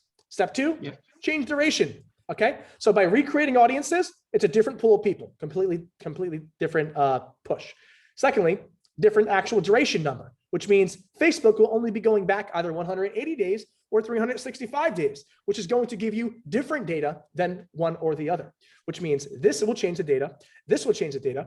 Okay. And with that being said, as you go ahead and run this campaign, you want to run on automatic placements. Okay. That will also change the data. And the reason I say automatic placements for you is because you're openly doing 200K months. Okay. And with that being said, we're not going to go ahead and say, hey, we have a better idea as to what Facebook likes because we're not testing here. Okay, Facebook knows who likes your product, Abu. So we're going to do automatic placements. In short, custom audience refresh, duration timeline change, okay, mixed with that specific actual adjustment as well. Okay, all of these things will add up to a completely different pool of people, a completely different way that the algorithm is actually targeting these people, and refreshed audiences as well. The automatic placements will be the kicker. The duration change will be to make sure that you're using a different amount of data. Okay. And the first point will be just to get a really fresh created custom audience from what's already been put into your pixel. Those are 3 things that you do for one new launch. And that should be enough to go ahead and really start to get the audiences kicking again, which is phenomenal. Perfect. Do you recommend to change? Yeah, go ahead. Yeah. No, I was just going to say that's something that every time I see a drop down in performance, a refresh usually fixes it unless it's not a real winner. Yeah. Okay. So for the creatives, like it's actually the photo, the picture post. So do you recommend try again with the new creatives because it's never worked? Only this particular photo ID, the photo post working for the last few years. So I have tasted many, but they didn't work. So you're saying your initial video is the one that's doing the best? No, not the videos. It's the image. Oh, got it. Okay. So you're saying, what's your question? You want to change the image? You want to test out new images? Yeah. Do you recommend that to try it out? Because I have tested it, but it didn't work. So. Yeah. I mean, what you could do here, you should run a dynamic creative in a sandbox campaign constantly and try to run different renditions of the highest performing one. Literally just like little adjustments to it, little color differences, little movement differences, angle differences. Run a dynamic creative with all different renditions of the same one that's doing well, and then use that data to move into the mother campaign. If it's the same ad that's just doing well, you should move that same one into all the new audiences that you launch as well. Oh, perfect. And if I change the ad copy, edit the ad copy, do the still the data will remain like comments, likes, all those things? Yeah. Well, if you duplicate, right, and check off the box that you want to keep the engagement, etc., yes, it will be kept. Yeah, after even you change the ad copy, is it? Edit the ad copy. Can I do that? Right, as long as when you make the duplicate, you have that checkbox marked off as you want to keep the engagement. Okay. All right. Okay. Thanks so much, Jason. My pleasure. And great questions, Abu. Phenomenal success as well. Very proud of you as always. And let's turn it up a notch this Q4. So I want to see some updates in platinum from you. We'll be giving you scale maps the entire way. Hopefully, yeah. Thank you so much. My pleasure. My pleasure. Very cool. Okay. Bijan, Evos are pretty sweet. I used to love Evos back in my day. All right. My buddy used to have the Lancer version way back, and we used to plastic dip the taillights because we thought it would be super cool. But yeah. Anyway, Davis, what's going on, brother? What's good? How you doing, my man? How's business? Really well, actually. Thankfully, really well. Really well. What's been going on the last few days? What type of consistency we seeing? We seeing the same numbers hold? Are we seeing the same margin hold? Walk us through what's been happening if we're seing consistency and things are looking good. Yeah, bro. So like last week we had, I think, 1 or 2 days that were, I don't know, like $400 days or $300 days, but the rest have been all of them above 600 and 700. Since the month started, on Friday we sold $700 with about 144 on ad spend and a 2.7 conversion rate. Yesterday, I had trimmed a ton of the fat Friday night. So ad spend went down almost half to like 86. Bro, and we sold $800 with a 4% conversion rate. And I haven't tweaked anything except that I believe I might have used the landing page that the coder has been optimizing. So I think maybe the page speed also helped. I don't know, like, again, I trimmed the fat and yesterday was beautiful. Today, we have had, I think, like 5 orders already. So we're almost probably going to be a good day today. Yeah, I think today hopefully will be a good day, bro. Like $330 so far. And what's the margin on that? We're running at like 30, 35, between 30 and 40. Right now, I haven't checked how much have I spent on ads, but bro, it's a 4.35 conversion rate. Anyone who has gotten to checkout has converted. 6 add to carts, 5 reach checkouts, 5 converted. So like it's going, it's getting well. Like that's what I'm trying to say. And and let's just go ahead and break it down right here. So overall, the consistency we're seeing over the last few weeks obviously shows signs of a massive scale. So I'm excited to blow it up. So overall, you haven't even launched Big Bang yet. You haven't even touched CBO yet. You haven't even put in the new actual theme yet. You haven't even went ahead and really tried to conversion optimize the store yet. We haven't even tried to really increase AOV that much yet. We haven't even really tried to put hardcore email marketing on it yet. Okay, yeah. All of these things. Also, we haven't even tried to do SMS yet, which we'll talk about that at a later time. But overall, this thing is going to scale. Okay, now tomorrow, let's make sure the coder gets the new coded site on, delivered, ready to go. Get that up ASAP. Okay, we want to have our units touched down before the 15th, so we're able to go ahead and get Big Bang, okay, launched before that date as well. I know we're speaking with Adam on Wednesday in regards to your situation. Okay, we're going to go ahead and I'm going to do everything I can in my power to go ahead and get those units over as quick as he can. I'm going to talk to him, be like, look, we need these over here. So ultimately we're waiting on that. Okay, next step is moving over to Big Bang. The consistency is there. The margin's ridiculous. Okay, this thing is going to be pumping out some good scale. We just have to make sure that we're constantly nurturing it as we go. Okay, so walk us through what's happening on Monday and walk us through what our timelines are for those units to hit. I know we said we wanted to order about 1,000 units. Yeah, so basically I have 150 units getting here on Thursday. So my estimate is that we will have about 200 units starting next Thursday.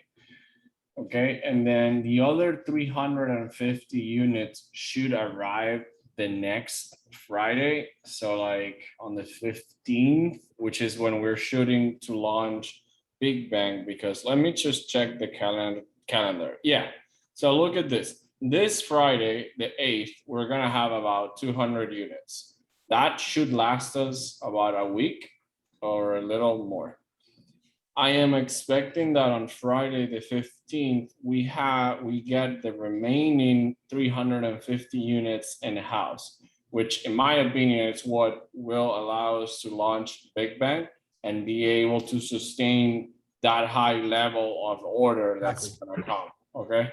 Hopefully, you know, we get to talk to Adam on Wednesday and be like, look, Adam, let's just try to get the units by November the 1st so that we can prepare with time in advance to start scaling with the high CBOs. Because I personally think that when we launch the CBO, we're gonna be at like 30, 40 orders a day, man. And you know, that requires. Yeah, I mean, it'll probably be around there, probably maybe even a little bit more, because think about it.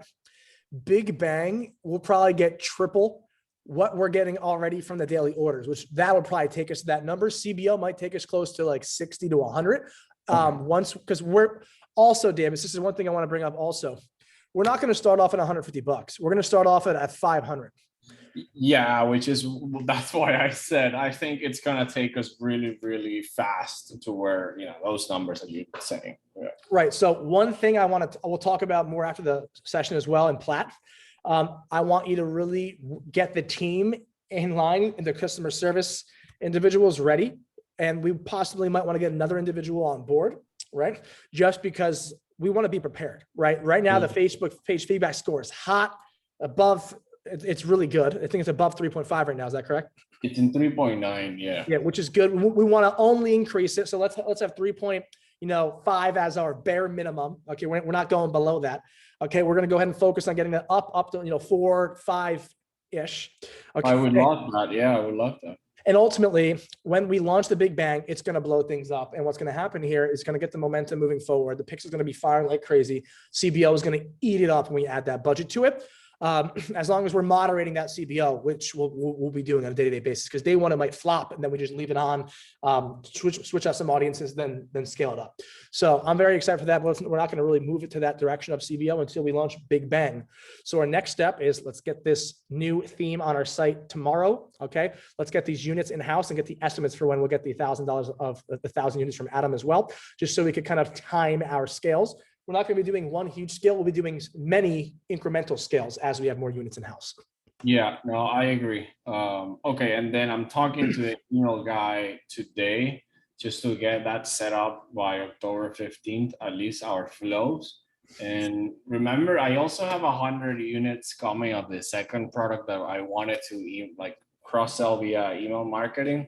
Should I also tell him to get me an email ready to launch a campaign, or should I do it myself? What are your thoughts? Have him do it. All that we're going to throw off to Rhinus. He's going to nail it. So yeah, I would just throw it over to him and then we could talk to him in a chat. Got it. Okay. And then the other thing that I was going to say, I know we're going to test the second landing page.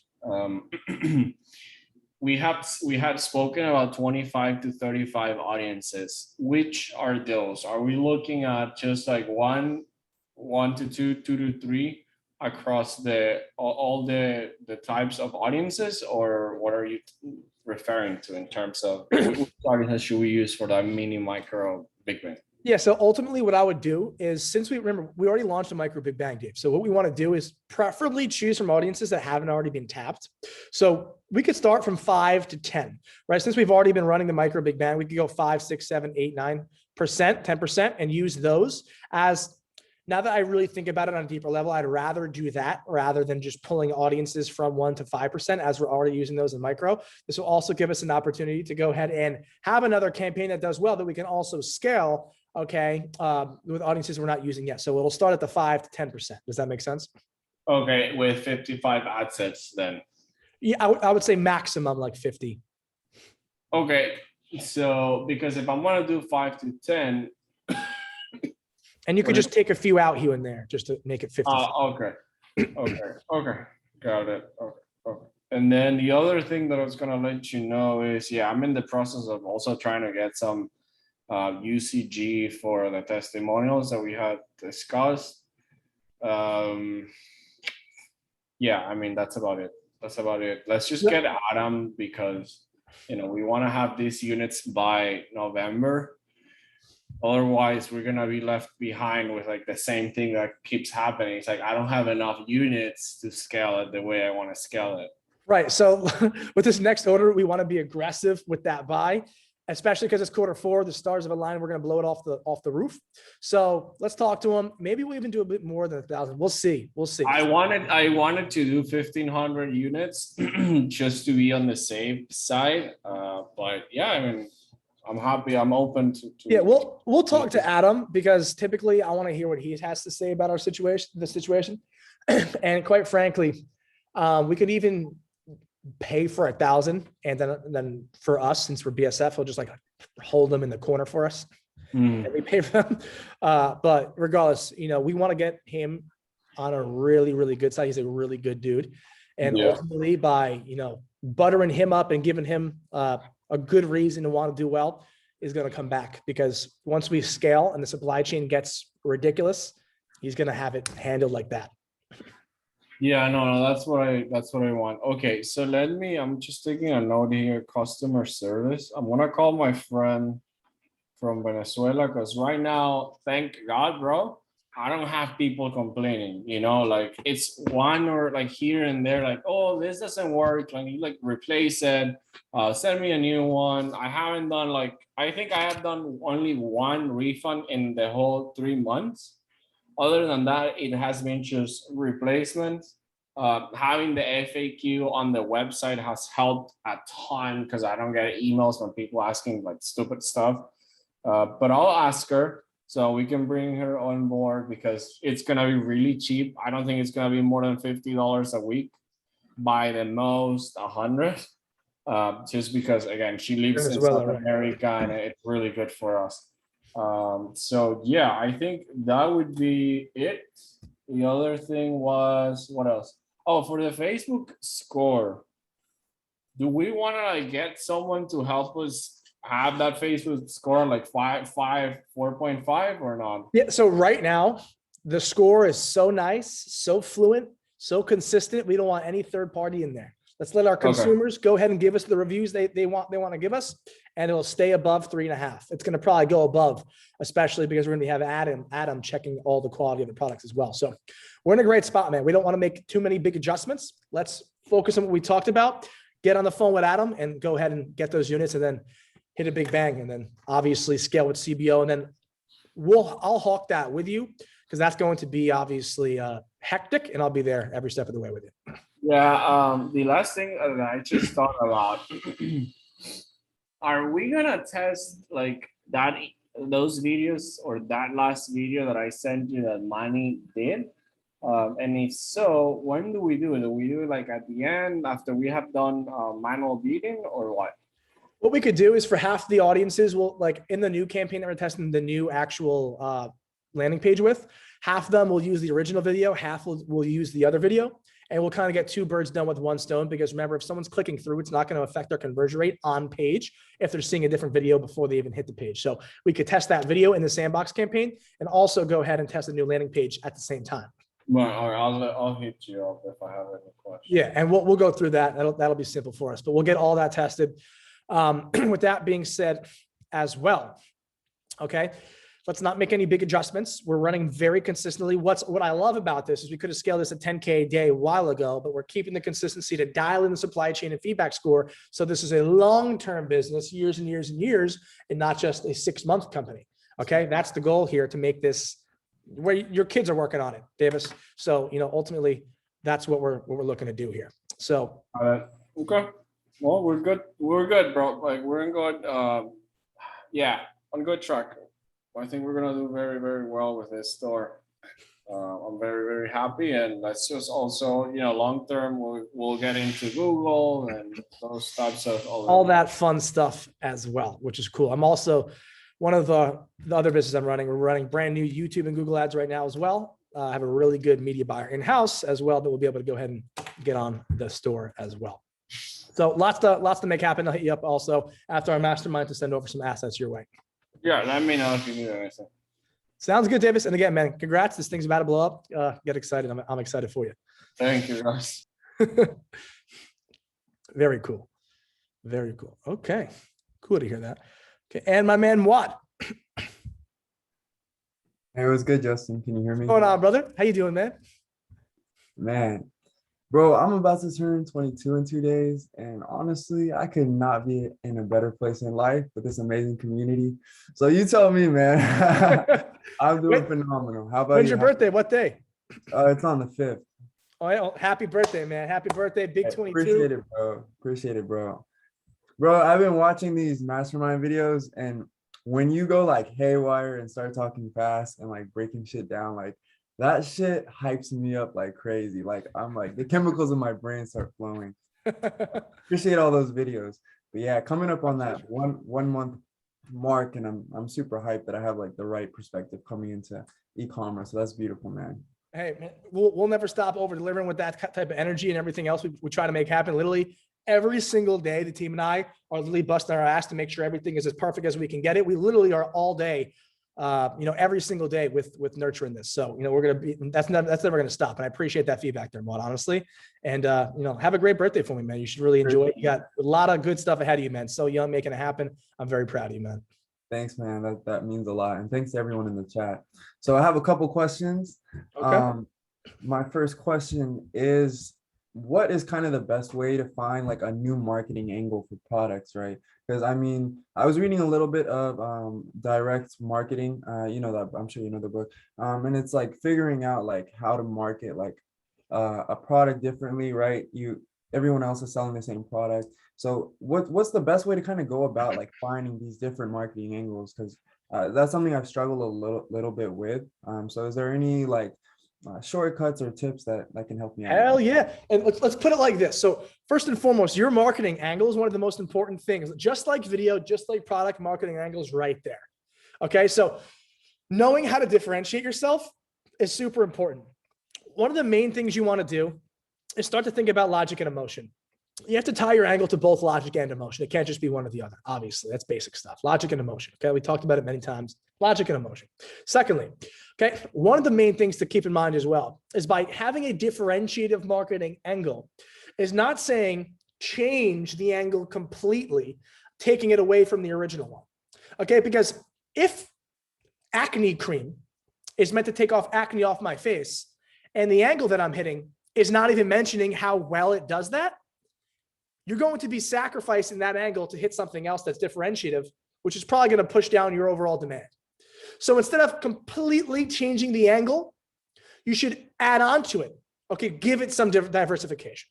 Okay, so one, let's keep the main point of the product, okay, that main angle in the idea, in the concept of what we're trying to push forward. Okay, so we don't want to lose scope of what the product is best used for. That's number one. Understood, Mo? Understood? Okay. Yeah, that makes perfect sense. Good. Secondly, we want to add differentiation, okay? Because it's definitely smart to differ from the competition when it comes to marketing angling. One of the best ways to do that, okay, is to, read some reviews of the competition on Amazon of what people are complaining about the most. Okay, what do they hate about this product? What is every single review bringing up that they don't like or they wish they would have seen? Okay, convey that piece that keeps coming up in an emotional and logical angle paired up with your original one as well. For example, let's say we have an acne cream. This is just a good example that'll help you understand. Not only does it, like for example, and we're reading a review on Amazon, this acne cream is good, but now it makes my skin dry. Okay. So the reformatted angle, if we saw that coming up over and over again, we could say, not only is our cream phenomenal with diminishing the acne on your face, but it's also going to leave your face more moisturized and soft. Okay, softer than it was before you've actually used it. So notice how we're incorporating the same main angle that is going to capture the main consumer avatar attention, and also giving them that extra bit of diversification that will bring them in closer. Okay, that shows that your product is different. So overall, you can look in reviews. Okay, you could go ahead and look on Google. You could do more in-depth research on your product as well. Okay, just to find out what people don't like about that niche overall.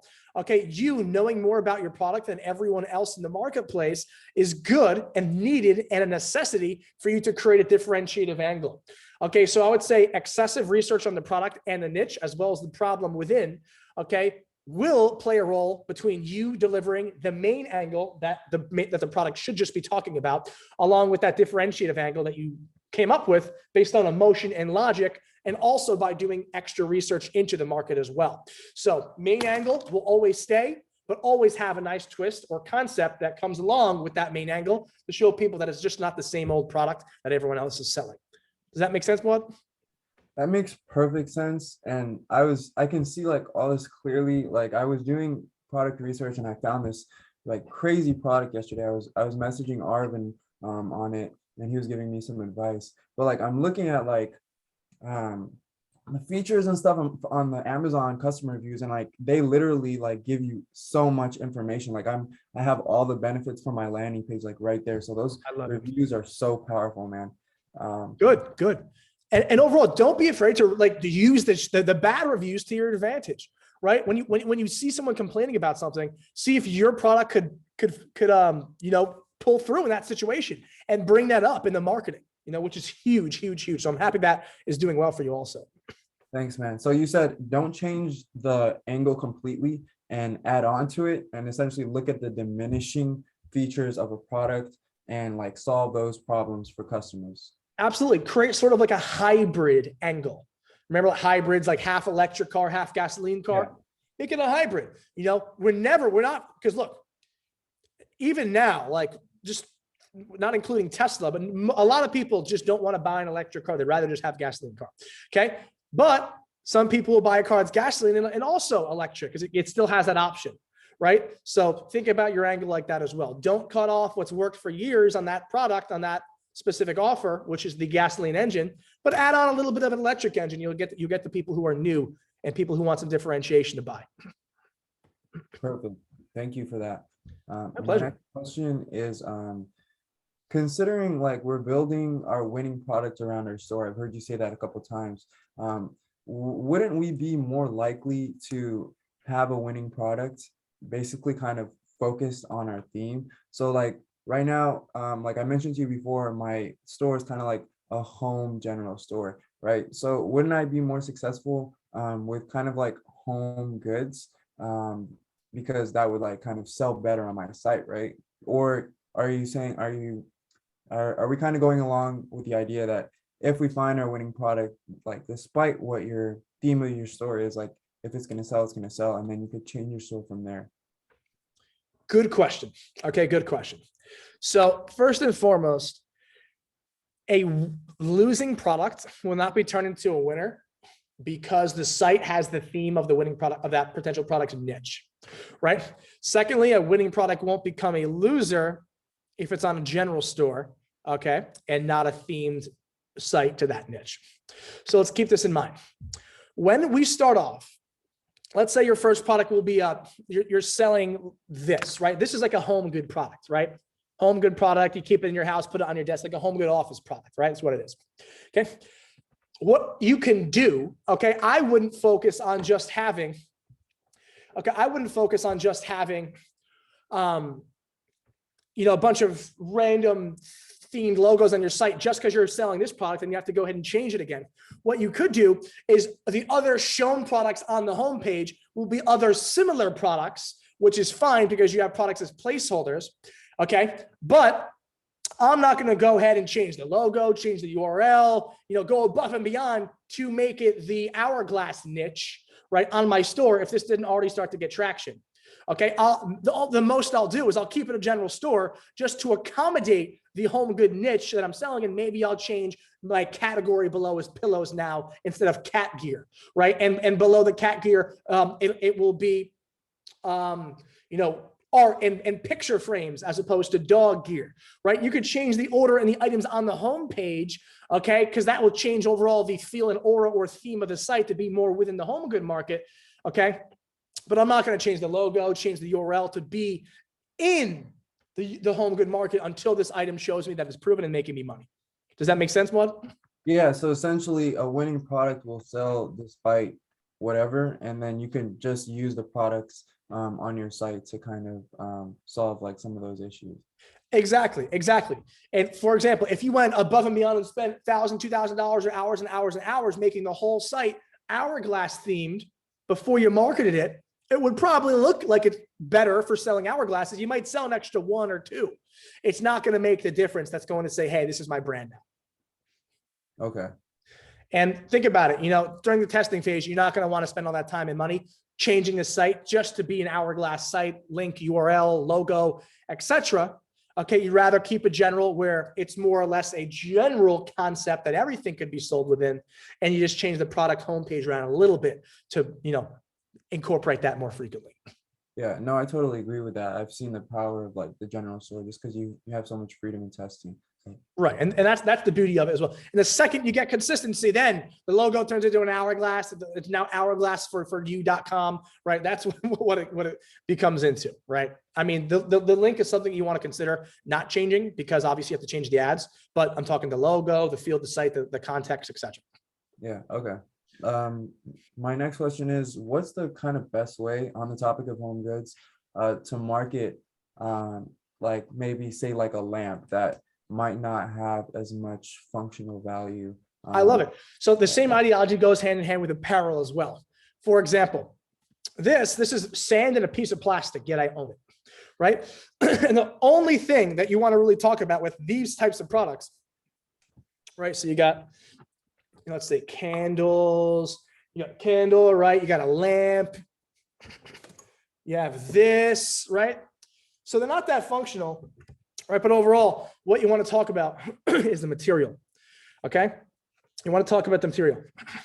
Oh, wow, this candle is from the California coast, right? This is California coast. It has, sand in here incorporated from California, which is really, really cool. Okay, it's about the material and how it's actually built. Okay, oh, wow, the sand in here is from the actual volcano mountains of Fiji, right? All of these things, it's all about the material. Okay, obviously you want to obviously make sure that's true. You can't just be spewing bullshit, okay, to the people, but you want to make sure that's true. And that's how you should actually navigate going at home good products or items that don't have much utility, okay, is, how can I formulate a marketing angle, okay, based on the material of the product? So for example, with a lamp, it would be the lighting illumination or the material of the actual lamp being cowhide or something of that nature from Venezuela or something like that, right? It's always about knowing the differentiators of material, not only for home goods, okay, especially if there's no utility, but also for apparel. It's the material and the story behind it.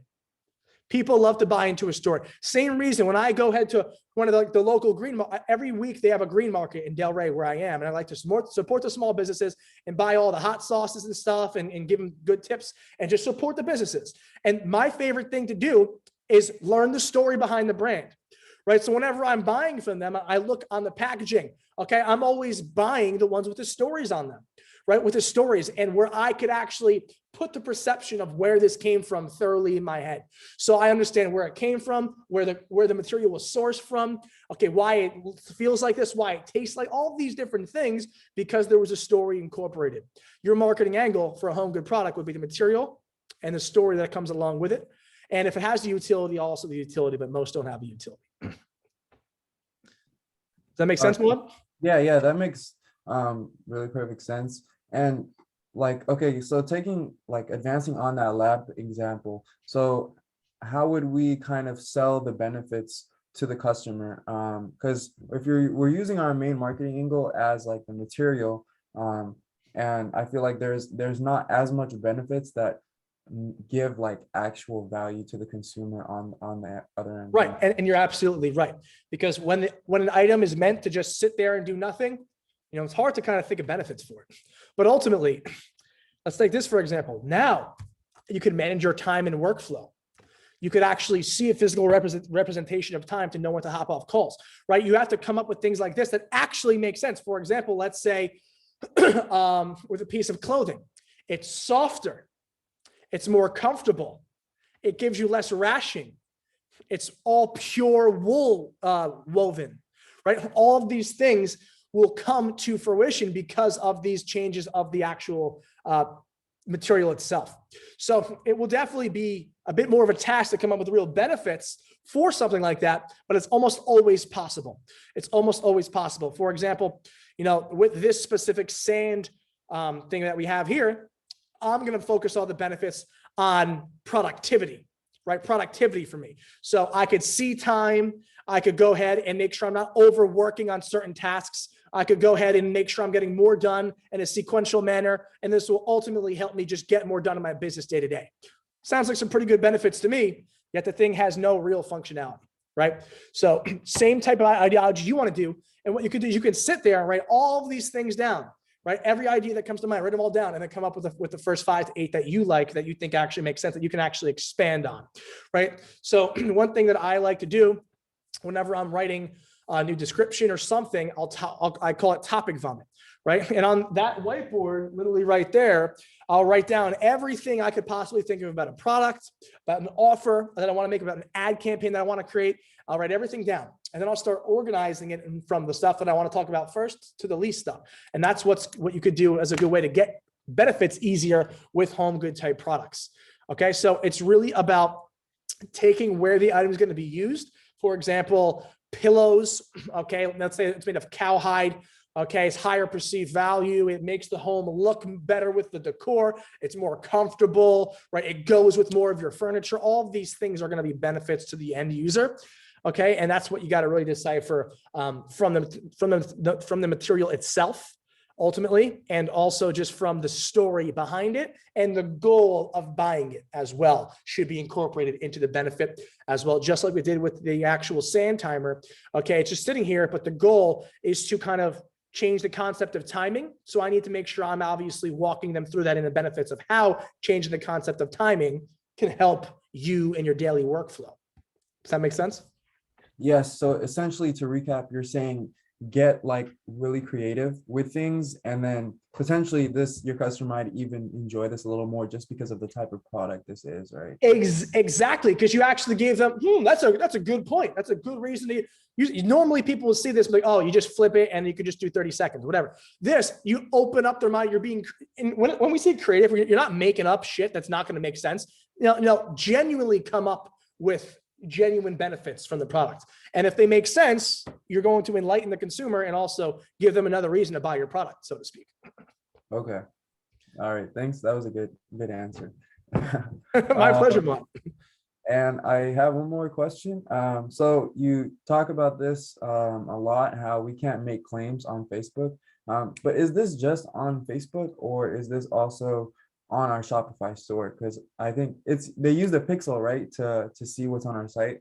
Technically, it's everywhere you ever write anything down. You should always think twice before making a claim, anywhere, whether it's on an ad copy, on your site, or straight up on Facebook. Watch yourself.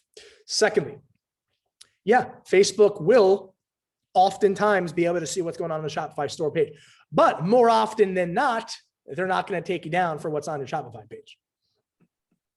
It's luck of the draw there. Has it happened? Yes, I've seen it many times. Does it happen more frequently than not? No, it happens less frequently. Okay.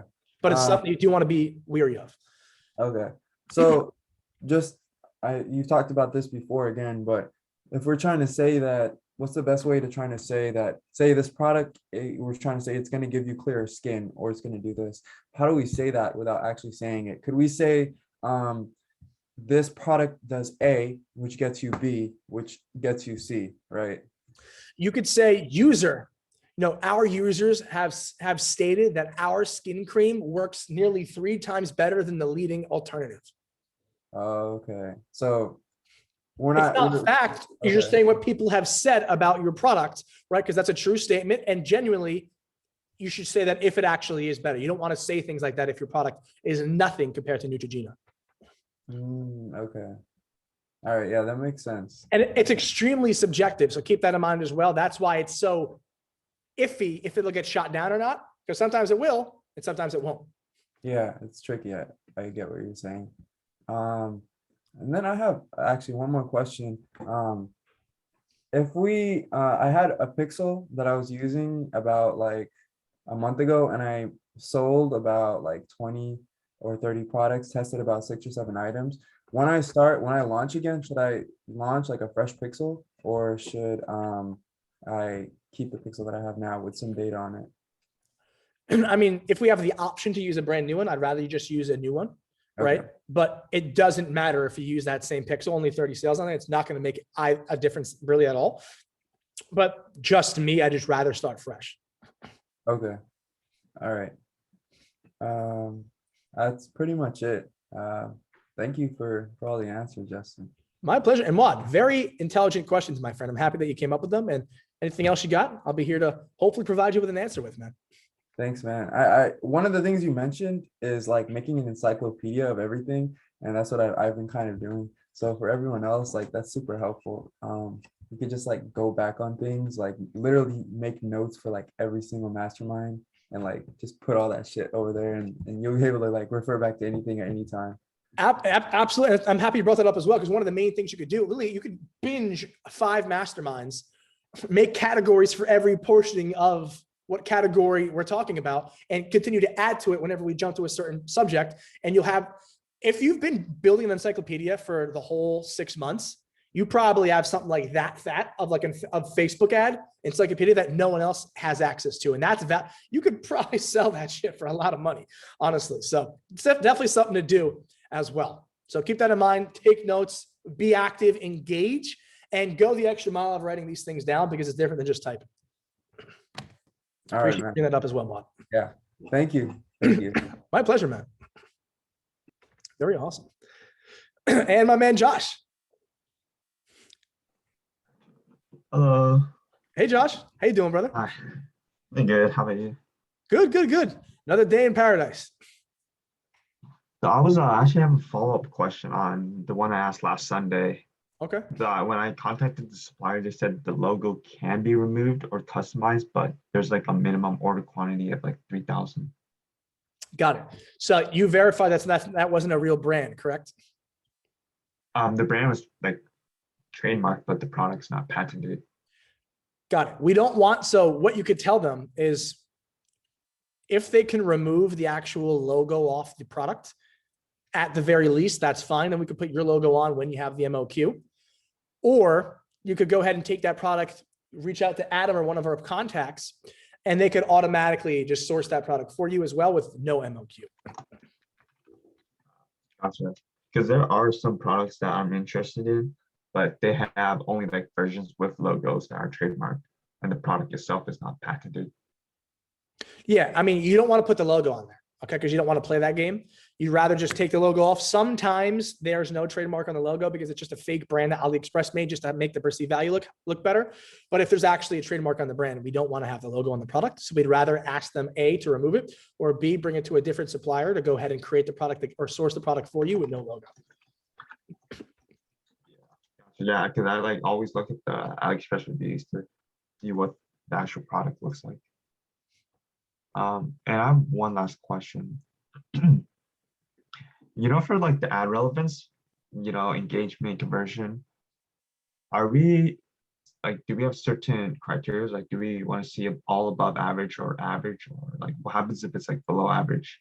I mean, typically it's not something that you really frequently look at, right? You're more or less looking at the cost and if it's delivering the results in terms of KPIs, add to cart, view content, et cetera.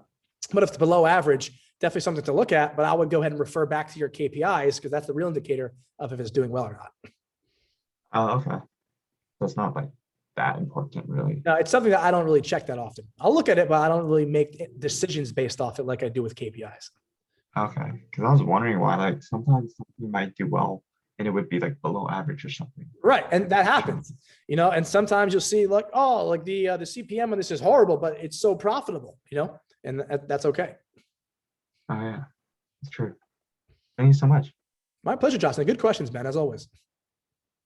That's it. Very nice. All right, and we got Wendy. Hello. Hey, Wendy, how are you? I'm here. This is a good mastermind today. Lots. They're always good, but this one's got like lots of extra bonus stuff in it. Glad to hear it. I'll be bringing more bonuses in the future as well. Okay, so I have several different questions. I watched the live on Friday with you and Jordan, which was really good. And the one guy on there, Harry, the beast, Ecom beast or whatever. Right. He talked a little bit about things you can do to like help tracking. And he was talking about, I don't know if you remember, and he said like you can add Google Analytics and then build URL parameters in each like ad while you're making the ads. Do you know anything about that? Do you recommend that? Yeah. So Google Ads, I'm not Google Analytics obviously is phenomenal, right? To add it and whatever, it's just not needed during the testing phase or shortly after the testing phase. So for you, I wouldn't do it, right? For someone like Abu, 200K a month at this point, probably already has it. Google Analytics is just great to get extra data, right? And then when certain people hit certain actual landing pages, it'll showcase that in Google Analytics, right? So at your point, I wouldn't do it, but down the road, it's something to look into. It's not going to fix it completely though. Got it. And then what about like the building the URL parameters? Is that all part of it then? Because he was saying like, yeah, no, like well, the notes I have. that's the thing. Like when someone hits a certain URL, that's going to trigger here, right? Okay. So it's basically logging every page they hit, so you know where they're getting basically where they're going, rather than just seeing one attribution come up a few hours later on Facebook. So it's definitely something to look into, but I would not recommend it for you. Okay, got it. Yeah, because I think like he was saying it's a thing anybody could do for free, and I was like, I hadn't heard about it, so I was curious about Yeah, that. Trackify, that's all you need, especially with testing.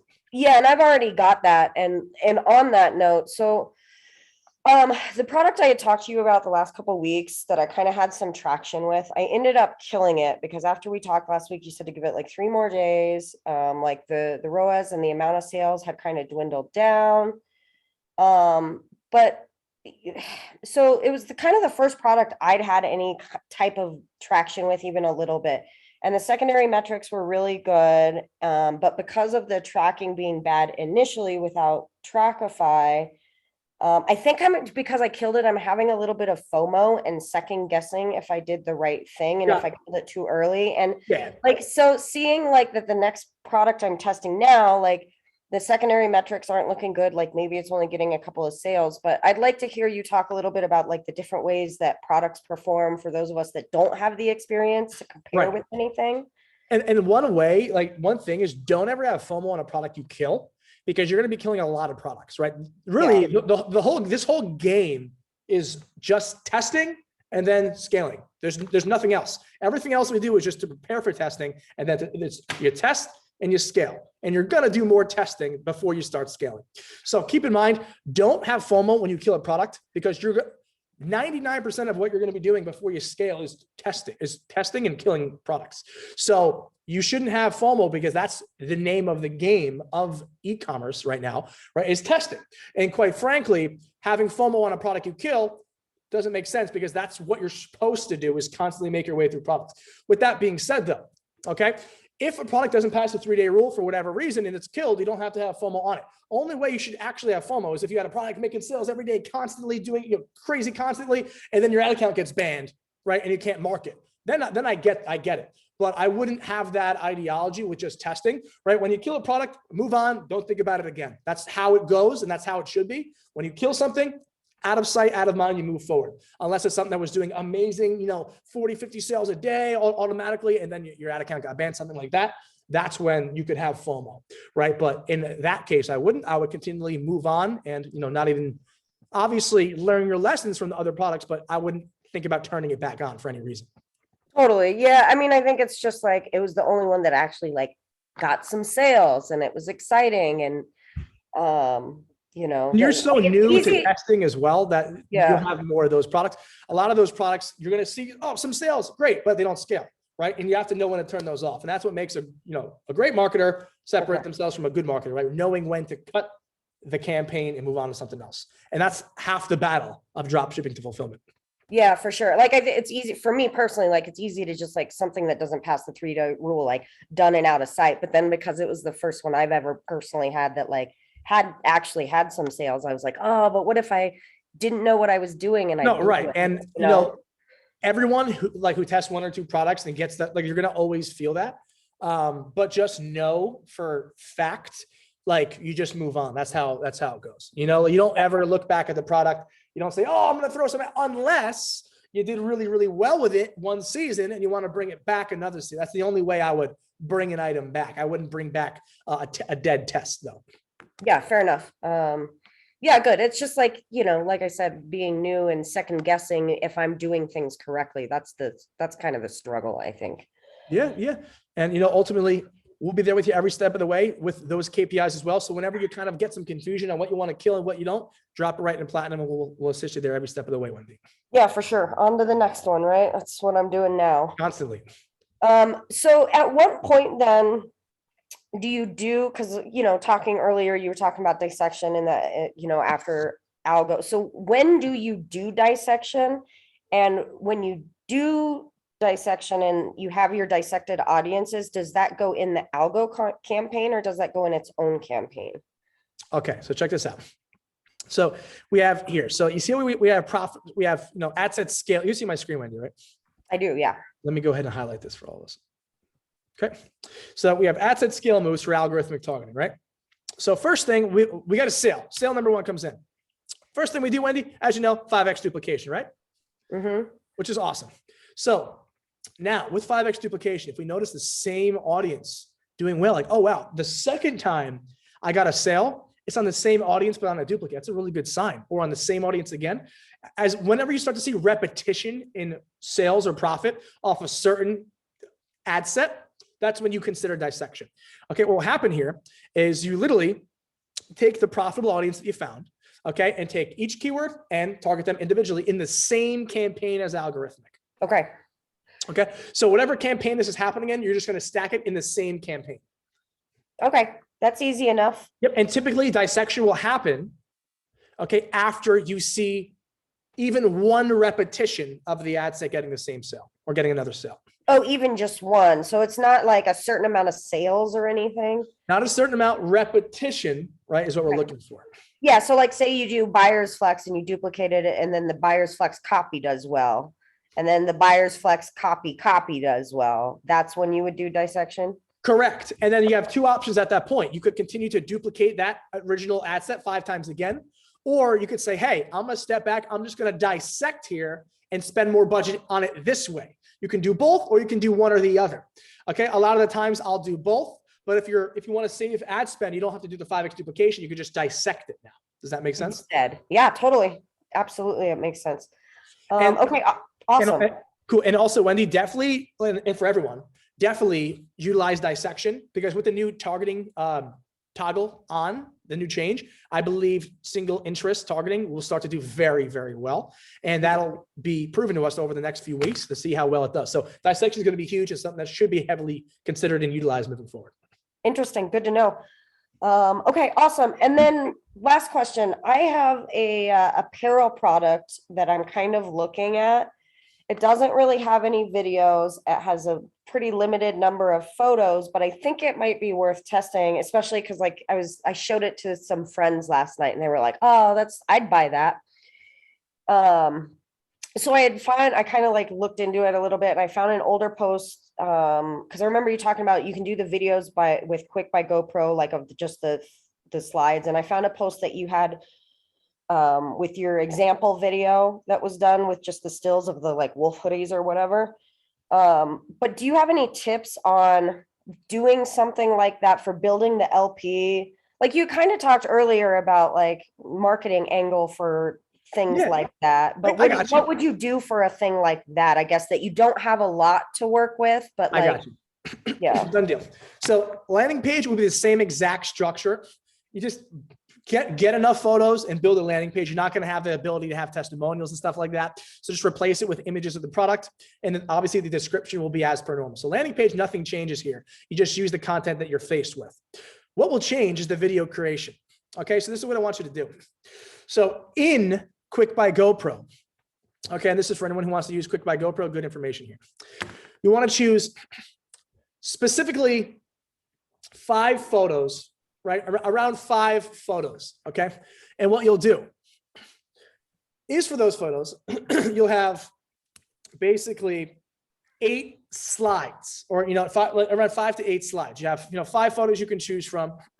You do photo 1, right? And then you do photo 2, and then photo 1 again, and then photo 2 again, and then photo 3, right? So essentially you're swapping back and forth because you don't have tons of content to use, which is fine. you just, when you use Quick Buy GoPro, you're going to have to do it frame by frame. It's so easy to use once you actually download it. It'll walk you through the whole thing. Instead of having a video where it just plays fully through, it's going to have to make a video out of the images that you're giving it. So you're going to upload like 5 to 8 images, right? And the only thing you want to do is that you don't want to have the same image next to each other, because then it'll just like have a transition and then transition to the same image again. You want it to be an image, transition to a different image, then it could transition to that same image again, and then a different image, if you have that many different images. Okay. If you only have like 3 different ones, okay, you could do photo 1, photo 2, then photo 1 again, then photo 3, just mix it up. So no 2 photos are next to each other that are the same. Does that make sense? Yeah, totally. And then for captioning on that, how do you do it? So essentially, you'd want, for Quick Buy GoPro, you'd want to use the same things that you'd say in your normal video, your main points there. Okay, so you're saying that your main points of your marketing angle, and also including the benefits as well. But what you're going to have to do here in Quick Buy GoPro is shorten, okay, the length of it down. So try to say what you're trying to say in like 2 lines on Quick Buy GoPro. If you want to see an example of it, definitely check the examples in Platinum. It's a lot more short form text rather than on a real video where it'll be longer form text. Yeah, I think the one I saw had like pretty short form text on it. That's why. So take the concept that you would convey in the normal video and same format, but just way smaller. Okay. Okay, good. And then what about like in the landing page, like marketing angle, like you talk about like the material more, the fashion, the functionality, all of the things, like what's the better thing for something like that to focus on? Well, if it's a piece of clothing, right, it's a differentiation of how it's worn as well as the material, right? So it's a trendy item. You want to go ahead and showcase the differentiation of how it's worn, how it looks, and how it feels because of the material. Those are the main points there. Also, for example, if there's a functionality like the ponytail beanie has the hole in there, you can pull your ponytail out, right? You're going to go ahead and focus on that. Say, hey, there's a hole in the ponytail, which means all of this is going to be added to your usage for the product as well. And those become marketing angle points. Same thing with your product. Material, differentiation of wearing it, mixed with any utility that could be met because of that differentiation.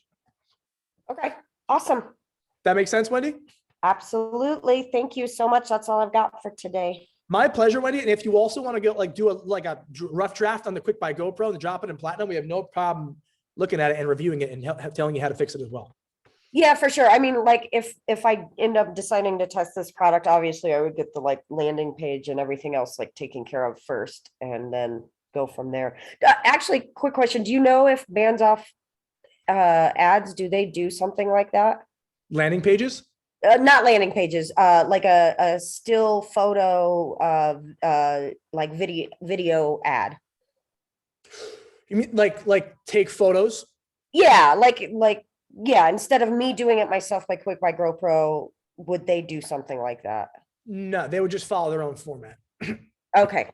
But they might be able to find some more content that we didn't know existed. But I mean, they're doing it the same way that we do. So if there's no content, there's no content. Yeah, fair enough. All right. Awesome. Thanks so much, Justin. Have a great day. My pleasure, Wendy. And awesome questions as always. Thanks. Very good questions. All right. No, I'll get water later. All righty. We got Dean. You there with us? Hey, brother. Can you hear me? Yep. How you doing? Good, man. Got a couple questions. I wanted to pick your brain about videos on the landing page. So on the last call, you mentioned that, we only want to add videos to the LP that are adding some kind of value or persuading the customer to buy. Can you elaborate on that, on some ideas of what we can put there? Hell yeah. So first and foremost, let me just break down the barrier and then we'll talk more about specifics. So instead of having like, for example, like I know I keep, this is a really bad example to use. Let's just use it. Well, let's say I have this, right? And, instead of a video of me talking about where the sand's from and how it's made and showing the story behind it, it's just a picture of me going like this over and over on the landing page, right? this doesn't really add value to me, right? But if I'm sitting here for 30 seconds saying, this is, really, really incredible because this was actually taken from the Fiji volcano, which is phenomenal. And if you see here, it actually has a very thin spout at the bottom, allowing you to actually get more time out of the sand going through from top to bottom, rather than normal actual hourglasses. They have a thicker actual funnel here, which actually allows you for a quicker disperse of the sand. I know that you're a high-end business owner, and I want to make sure that you're working for longer periods of time. So this would be more fitted for you because, this small, incorporated funnel that we have here, right? So that's obviously more, well, I just qualified you. I just gave you information as to where it's from. I told you about the material, and I told you why it's like this, so you could see value in it and say, I do think that's better. I want to go in this direction rather than a different type of hourglass, right? If I just went like this on camera and put it as the video, there is no specific, there's really no specific skills or information that you're getting from that. So that's one of the main things, right? Now, with that being said, it's so important to make do out of the information that you have in your hand. So it's almost like a negative to include something that doesn't give value rather than something that does, just because that could be what sways 10% of people to buy. And then you're now making 10% more a year because of that little change, right? Something like that. And that's why we wouldn't want to just put a still video. Okay, that makes sense. I love that, you had that point about qualifying the customer, because that's something that psychologically, it can be very persuasive. Very. It's not something that you haven't really been doing a lot of that. So do you suggest doing that too, like in the landing page? Yeah. So for example, like the reason that when you get hit with an ad on Facebook, the first thing they say, are you an agency owner, course creator? Are you a Shopify owner? Right? Because the second you hear that and like, oh my God, that's me. It feels like they're talking to you and you'll listen to the whole damn thing, so that's very smart to do. Okay. And I'll tell you from my info and my space in info as well. Obviously I've done Shopify tons. I've also sold tons of info products for $10,000, $50,000 a shot sometimes, right? Even I sell BSF. One of the main things we do, okay, is initially you're making a claim about who this is for, not a claim on what goes on who is this for. Okay, so if especially someone like yourself, Dean, who's sold millions and millions of dollars of your product, your avatar.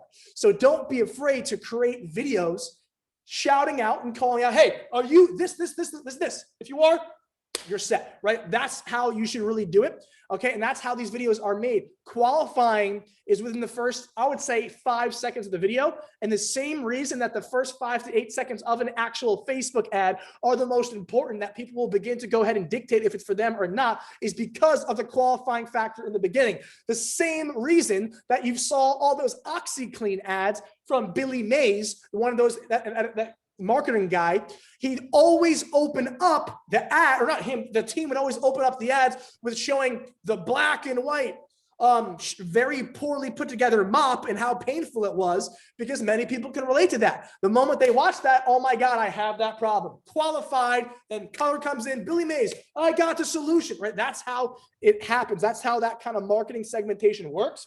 And I say qualifying is one of the biggest things to do. And I do it in my Shopify stores. I do it on my info products. I do it on everything that I sell.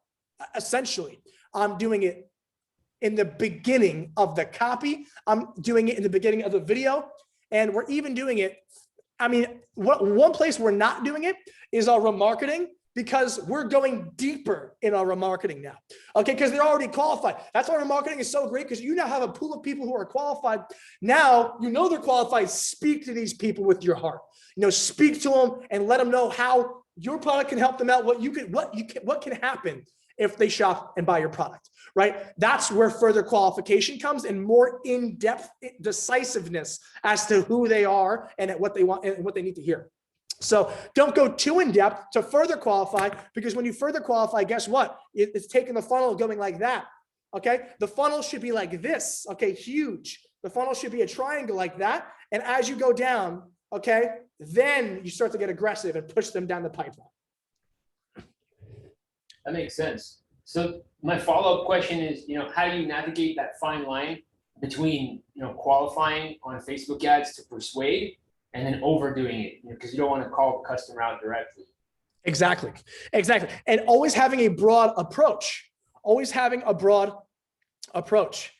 Okay. I remember on one of the products that I did really well with, okay, we would literally, and this is the same product that I told you guys about that we changed the whole video up with. We changed the angle as well. We just straight up qualified people at the top of the copy. Okay. It just said, attention, this, and that. And it was catering events. So we had catering events, craft show hosts, carnival, the people who host things that they need tents. Essentially, we had all the different verbiage there. And if you are seeing something that qualifying, okay, but still general, you're going to go ahead and hear out what the hell they're selling, right? So qualifying, but not too pinpoint is key. I'm very happy you brought that up there. And that could be used for physical product, info product, anything in marketing. Okay, you should be qualifying. You're walking into a restaurant, okay, to land an agency client. So many people, especially my friends back in the day, because they saw the e-commerce stuff that I was doing, they all wanted to get into it, and they weren't as good as the ads that I was, but they wanted to help other companies with ads. So they would walk in and begin to sell themselves to the client. And this is for my agency guys out there and gals, okay? When you walk in and try to land a deal, okay, don't start off with selling yourself. Start off with getting a meeting with the decision maker and then put him in an interview, start qualifying him. How much revenue are you guys doing here? Where are you guys seeing most drop off? Why are you not converting here? Start qualifying that user, okay, that person in the brick and mortar restaurant, and make them ask you, well, can you help me fix this? And well, I don't, I have to get more information to see if I could really do this because I only like to go ahead and work with people based on the qualifications, right? So qualifying is huge because it flips the script, okay? It flips the script from shoving it down their throat to, oh, wow, I actually need this. And that's a psychological differentiation you have to make with your consumers. That makes sense. So I mean, one way we're already doing it is, like you said, highlighting the problem at the beginning of, let's say, the ad or the video ad. Trying to think, so on the actual, landing page, we can be a bit more aggressive with it, right? Yeah. Okay. So Dylan, let's put it like this. So just randomly, if you had to, put your consumers in a category, where would you put them? What do you mean category? Like a niche, I don't want to say niche, but who is the avatar? Like, without giving away too much, like, what type of person is this? Right. So, we have products in different niches. Let's say, like, for the dog niche, so it's mainly, women that are like 45 to 65. Okay, here we go. Now, with that data, do you have the data of what kind of dogs they have? Mm-hmm. Yeah. You do. Okay. So for example, is there a specific breed that sells for the top 80% of that product? No, I would say it's like maybe top like 4, 5 breeds, something like that. Okay. So there's like 4 breeds that are the top. It's hard to say. I'd have to go in and really dig deeper into the customer service. I haven't been, doing any of that at all. Okay. Just for example purposes, I bet there is top breeds. Okay. And what you could do is in your copy, in your video, attention Husky, German Shepherd, and Yellow Lab owners. If I'm as a dog owner, right, as a longtime dog, if I see that, I'm going to watch because you have an emotional connection with your Husky. And I'm going to hear this attention. What the hell is going on here? So start thinking and looking into things like that, because you'd be surprised when you're qualifying them. It doesn't seem like an ad. It seems like an ad for them, not an ad for everybody. So you can literally create different ads. And this is something that would probably do very well for you. If you actually create different campaigns for different, and listen, I'm going this in depth because for example purposes, this is the big winner, the dog product, right? Create different campaigns for different breeds. You could say Yellow Lab, Black Lab up here, Husky here, German Shepherd here, or the combination of all of them here. And you can test all the copies with changing up, calling them out, and qualifying prior to you even marketing to them, right? Because when they want to listen, it's a different ear that is lended rather than kind of forcing someone to listen because it's an ad. And, just qualifying gives you that edge, and that's why now that I really think of it, I qualify in everything I do. Everything I do, I'm qualifying, no matter what is whether it's one of our physical product stores, info brands, sub boxes. We're always qualifying, and it makes so much sense. And one of the main things, don't be afraid to conjunction a lot of the qualifications together. Like I said, like we could have Husky, Yellow Lab, Black Lab, that we just don't want to make it too much to where it's too much reading, but don't be afraid to kind of bring them together under one roof, because that's how you could just get one ad to get better traction, because all the engagement and activities going toward that ad, and the algorithm will push it further. So I think that's the proper direction you go toward. Do some homework on the numbers as to the dog breeds, and to create some copy and actual ads based on the data that you get. Cool. Yeah, that's a great idea. It's definitely a lot of things to test. And I also love, the idea of qualifying on the actual video on the landing page. I think that's awesome too. Trying to think. Okay, so my next question is, I want to get content created by micro influencers, right? But I don't necessarily have the time to go in and like research and message, hundreds of them. Is there a marketplace that will connect me with micro influencers in different industries, niches, where I can pay like 50 or $100, and then they'll create the video content and post it? So a lot of the agencies that, specialize in influencer marketing, they're just brokering deals. You know what I mean? So all these agencies are doing is they're making it seem all complicated, when in reality, they're getting someone from not core 4 to go ahead and just sit there and message people, right, all day. And that's great. You could just do that yourself. Right. Someone like yourself who has a multi-million-dollar brand, I wouldn't look for like an agency solution, because you're just going to be cashing out money long-term. Build it in-house and own the process. Okay. And then you're saving money there, and then you could outsource that service to others. It's a good idea. So, and only reason I say that is because like it's not like, basically what you do is you just hire someone and you just say, hey, I want you to create a list of all the top micro influencers in my category. They give you the list. You go through it, you delete the ones you don't want to hit up. All right, here's a list. Now, next up is go ahead and message all of these people, right? You write the copy for them, and that's what you do. You build a system out of it, okay? And then what you do, and you would project manage that, but at scale, let's say, you could have that guy who does that now manage that little agency, influencer agency. Now you could go ahead and also have it on tap to use whenever you need for your brand, but also outsource it to others who need the same service. Good. If we're doing it directly, what's like a good price point to offer micro influencers? It depends. What do you want from them, and how many followers do they have, and is it a high quality page, or is it a shit page just with high followers? Yeah, so actually we've started that process before. And we were only looking at, I think it was pages with 3,000 followers and at least 3% engagement. So Really? 3,000 and up and 3% engagement and up. I will go for 100K and up. Okay. Because, overall, like people in the 3K range, they obviously have following, but they don't have the authority that is needed to acclimate a sale. Okay. You know what I mean? So there's more trust built, like I'd say 100K and above, and obviously more reach, and so does price going up as well. But these days, everyone has 100K followers, so it's not even worth that much. So I would really say the value, is definitely lowered on influencer marketing. So you could probably get very competitive prices, and I think around the 100K to 500K range is where you want to be. Okay, and what about percentage of engagement? I mean, I would say at least like 5 to 10% at least, Okay. because we're not paying these people just to go ahead and put up our ad and have no one see it. We want a lot of people to see this damn ad. Okay. And one of the main things as well is making sure they actually do the actual video good, and you get a contract that states you own everything that they've given you. I saw a huge case a few weeks ago where a brand worked with an influencer, and the influencer turned around and said, hey, that's my content, you can't use it. And they won. So contracts, agreements, everything.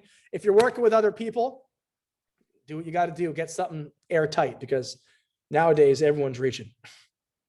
Okay, for sure. And then what's like a reasonable price point for something like that? Exactly what we talked about with the contract and everything. for like a video where they do the video for us. It's a testimonial, and they post it to their account. $500 to $1,000 is what you'll probably end up paying a lot of the time. You'll get people who, oh, I want like $5,000. And those people who you just don't do. People who like aren't into it a lot and who aren't really, really aggressive with it, or they just think they're worth more. They're going to ask a lot. Okay. But it's just a post. And quite frankly, you can tell them, look, you could delete the post after 3 days. Okay. I just want the post up for 5 to 7 days and also to get the video, so you could always negotiate with them as well. But $500 to $1,000 per is where you'll be. Obviously you don't want to book out 10 at once. Okay. You want to book out maybe 3 to 5 at once and then try to ROI on that. Okay. That makes sense. Cool. Good questions, Dean. Got another one. TikTok ads. Is it worth doing any testing on there at all? Or is that just for further scaling once the product is already validated on Facebook? Is it even worth pursuing for that? What's your take on it? I would say it definitely is worth pursuing, just like Google Ads is worth pursuing, just like YouTube is worth pursuing, just like Facebook's worth pursuing. But the order in which we go is the most important part. Facebook proves the product. Okay. Then when I say Facebook, I'm also saying Instagram as well, because it's the same thing. Facebook, Instagram. Okay. Then Google. And then obviously when I say Google, I mean YouTube as well. Okay. So we have first Facebook, IG, Google, YouTube. Then you could go to TikTok and Snapchat. Cool. I personally haven't used ever Snapchat ads. I've been inside it. I just don't have any desire, quite frankly. Yeah, it seems But like TikTok is better. Yeah, it seems TikTok seems like people are getting some traction on it. Snapchat, I haven't heard anyone really. It's a dying platform. And the thing is, TikTok, I think, went far past almost like 20 to 40% or so past their monthly active users over Snapchat. And they've been around for half as long. So it's something to consider and think about. I think they have like 1 billion monthly active users, right? Yeah, they're killing it. That's like what? That's like almost a third of Facebook or something like that. That's a Right. lot. And I know they're right there with YouTube, Okay. which is crazy. I know YouTube's a little bit higher, but overall, definitely a platform to explore after you've proven your market on Facebook, IG, YouTube, and Google. Okay. And I've heard with Google, it's not as useful for scaling. Like you can't scale as far as you can with Facebook. But that the profits are pretty good on it. Is that what you've seen as well? Wait, for where? For Google. Yeah. So what you'll see from Google is it's going to be a lot more consistent, a lot better margin, but you'll never get that same revenue spike like you'll get out of Facebook. Right. Okay. It's more of a backbone. Like, how micro Big Bang and macro Big Bang are like our backbones that make us feel good going to bed at night. So is Google, Nice. That sounds like something we should probably be doing then. Absolutely. And also moving forward, we're also adding a Google Ads module to BSF also. That's just currently in the works and something to keep our eyes out for, guys. That's awesome, man. I'm stoked. Excited to see that. Me too. And new videos. yeah, no, absolutely. And Dean, phenomenal questions today, man. Roll out with all the stuff that we talked about. I think the qualification can do very well, especially because you're in the very passionate dog niche. And that's exactly the type of market you want to do it in. Right. Yeah. Lots of stuff to test. Thank you. My pleasure, brother. And if you need anything else, Dean, I'll be here for you. All right. Thank you. My pleasure. Very good. And also, Maud asked me a question in my inbox, guys. He said, if we're going to get testimonials from friends, should we get this contract too? Or just from bigger name people? Listen, like, honestly, everything should be in writing. And guys, this is coming from me. Like, I started doing business when I was like literally 14, 15. So I didn't have contracts. And I was like, oh, it's okay. It doesn't matter. We're all best friends here, right? You always just get agreements in place. It just makes things so much easier. And one thing that my dad still flips out of, like, just get a lawyer on your side, like not 10, get one who you always work with, right? One who you always work with, one accountant guy, one person that you build a relationship with. Okay. But long story short, yeah, you want to have an agreement for almost all things that happen, guys. Maud, you should hire a lawyer to create one for you. And we got my man, Bijan. What's going on, Justin? Haven't talked to you in a couple weeks, man. How you been? I'm good, brother. How are you, brother? How's everything going? Good. Making progress, man. So I think a couple of people answered some of my questions. So Moad and Wendy basically answered it. When you're talking about like clothing brands, for example, if I want to sell like a sweater that has a differentiator, stands out a little bit, you talk about how the fabric's really nice, and you have to be creative on how it can provide value or how it's different, how it stands out. Am I essentially getting that right? Absolutely. Okay. And then my second question was, I guess this is more of like an overall idea. So I kind of had a thought in my head.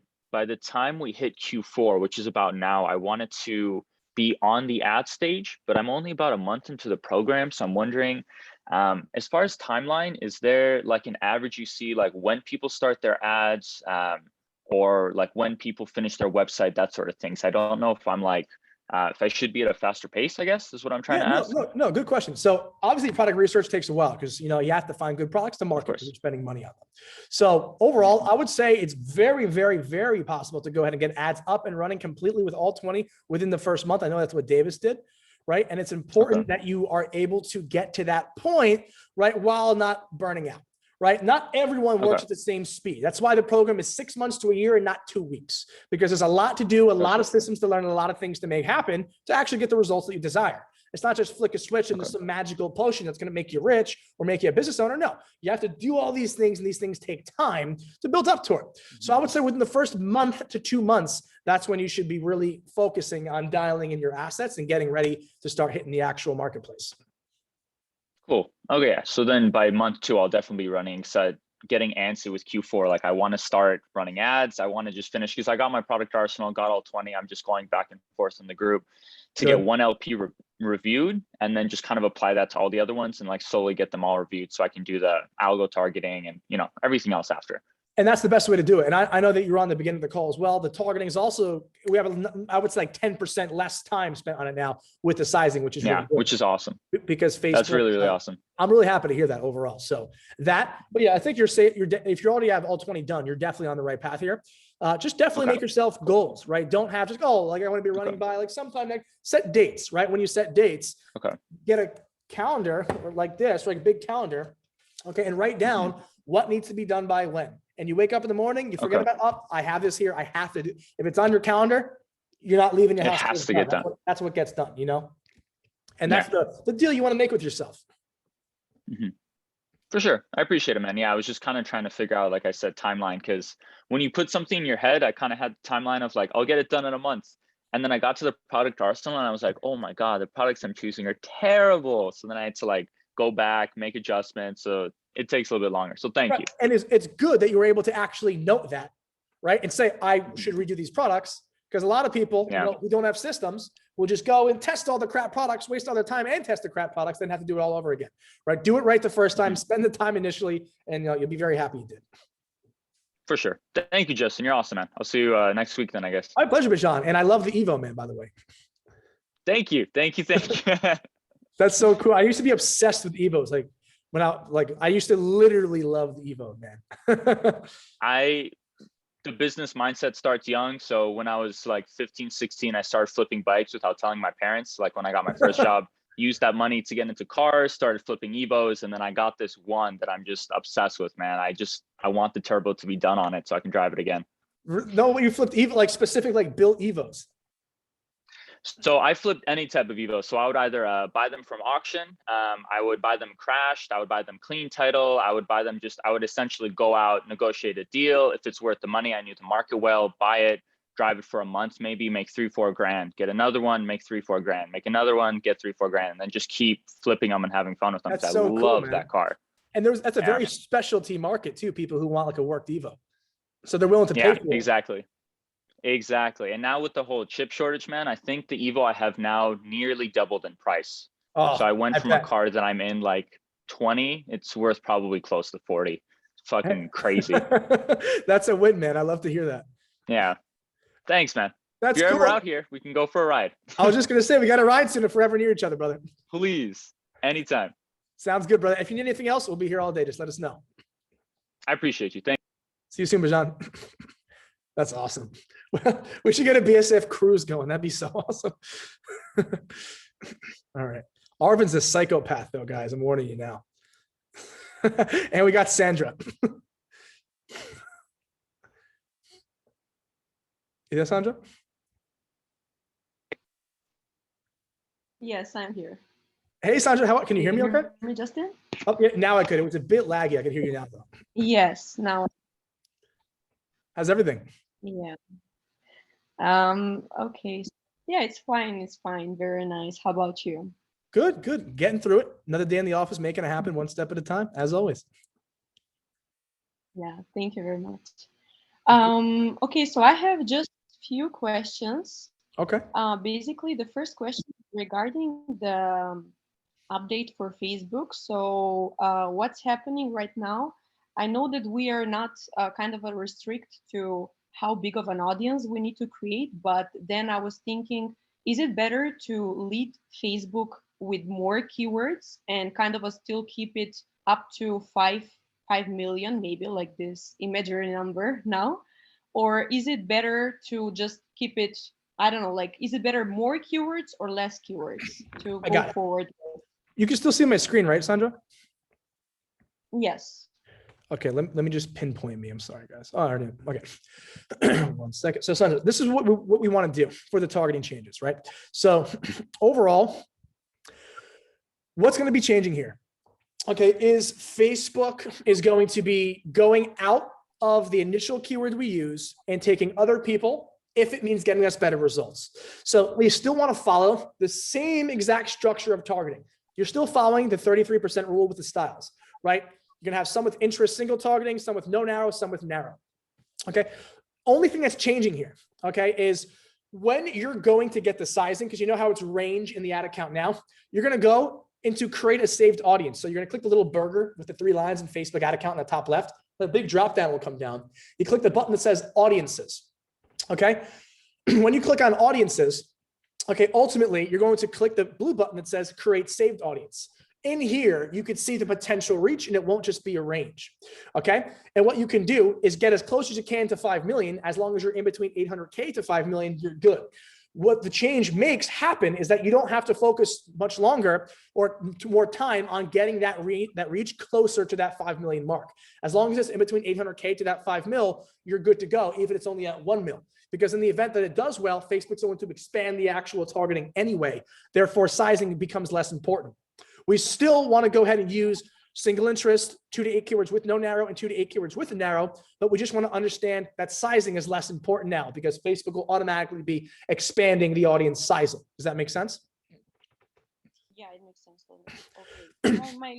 My point was, like, is it smarter to just give a little bit more kind of a path to, like, with more keywords to Facebook, or just maybe leave 2 keywords and it will have enough size so we don't like kind of a lack of it, of course, because right now it's expanding, but still it was more in terms of just leading Facebook to where your customers are. So like just Very giving a good little question. bit more information. I love it. And phenomenal question. And with that being said, I would just stay in between doing single interest and then doing 2 to 8 max, because we don't want to add more than 8. Because let's say we have like 11 keywords, 9, 10, or 15 keywords. That's going to make the expansion go crazy. Like it's going to be spitting out random interest people from different interest keywords. We'd rather have it more confined. So when it expands, it's pulling from people who are already relevant to people we're already targeting in that close-knit audience pool. So adding more wouldn't be the case. And what I believe will do well, and I have talked to a lot of my marketing buddies who are also dealing with the same ads, that we believe smaller interest usage will do better. Ultimately, 1 keyword single interest, ultimately 2 or 3 will do better rather than putting in more, because when Facebook sees something doing well, it's going to find similarities to those within. And by adding more, you're making it less of an actual confined average, if that makes sense. Yeah, it makes sense. And that's how we'll go about it. And keep in mind, these targeting changes are literally coming out every single day. And I'm at the forefront of every single change. You will continually update us with new information and teachings and things that should be done if necessary as they come out and roll out to us. But as of this time, this is the exact structure you want to follow. And, everyone we've been speaking to, it's been working better. If it's not working as good or the same, it's working better, which is good. So ultimately, I believe less keywords should do best with this change. Okay. But within that 2 to 8 range. Yeah, sure. Okay, so the second one, because I'm not that much to that stage, but still I was kind of curious. When you say refresh custom audiences, does it mean that you're killing them off, like all the old custom audiences, and then you're just starting them from beginning, just fully refreshed, as you said, like 180, 365 or whatever? So you're fully starting from beginning? Correct. So essentially, and when we say refresh, we don't mean just turn it off and then relaunch it. We mean turn it off, regenerate the audience, recreate the custom audience in the sequence of doing so. Like click all the buttons, like click the audience, do your countries, recreate it, put 180 days, then click create, let it populate. That's what recreating means. It means actually creating a new audience from the source. Okay, perfect. Yeah. Does that make sense? Okay, makes sense perfectly. Perfect. And one more thing is, like, when you say nurturing the micro big bang and big bang, what exactly you say about it? Like, what should we pay attention to nurture it, to kind of just cut off the tree and Yeah, good question. So ultimately, when we say nurture our big bang and our micro big bang, we're actually referring to recreating the custom audiences from the source, which is super cool. But what do we look at to know when that has to happen? So I would look at the past literally like 5 to 7 days in a micro big bang campaign and a macro big bang campaign, possibly 3 to 5. Okay. So with that being said, you're looking at the ROAS overall, the profitability of the campaigns. Okay. And mind you, as you're looking at this, you're trimming the fat in hopes of getting the overall campaign return higher. But in the event that we're seeing a massive continual downtrend on a 5 to 7 day basis, okay, you're looking at the 5 to 7 day range and just continue to downtrend, that's when you would know to refresh and nurture the audience, because it needs to be nurtured. Okay. Does that make sense? Perfect. Yeah, a little bit more clear, sure, because I was kind of lost. Like, what do you mean by that? Sure. Yeah. Okay, and one more thing, maybe the marketing angling. When you say that we want to find that a little bit like different thing that we can add to the marketing angling, usually we can find it by customers in reviews or whatever. When the customers are being kind of not satisfied from something from the product, how can you guarantee that you're gonna give the opposite way? Like, do you first want to make sure that, for example, like you said, for the cream, you will make sure that your face will be more moisturized or whatever? Like, how can you be sure to tell that, yeah, I'm gonna make this for you, even though you're like concerned about it?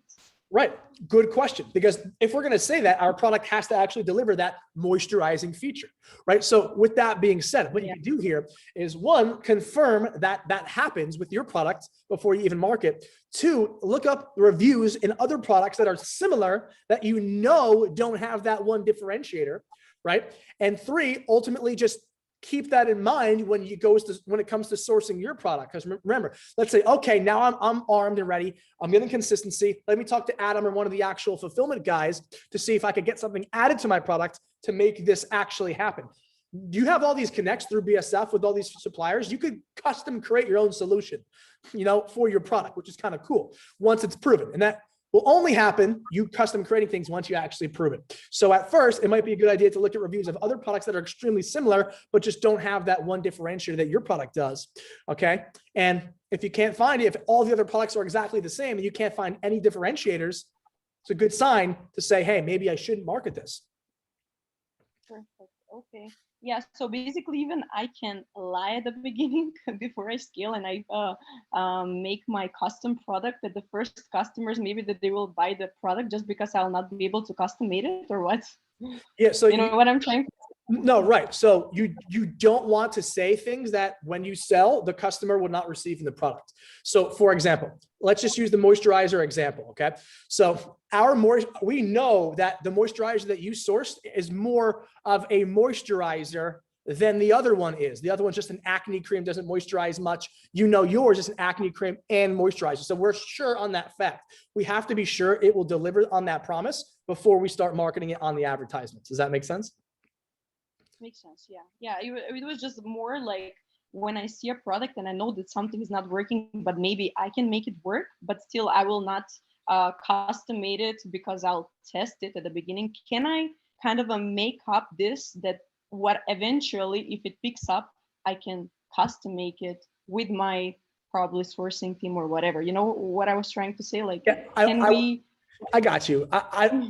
Can you kind of like go against, like go in the gray area a little bit? I get it. I just wouldn't, because I just want your Facebook account just to be totally proper. We don't want to have any problems with our accounts or your pages. So even though it typically would be easy to just say that, and you know, that's not the direction we want to go for obvious reasons, right? We just don't want to obviously go down that road. So like I said, looking for a product that does have that solution could be a more viable option.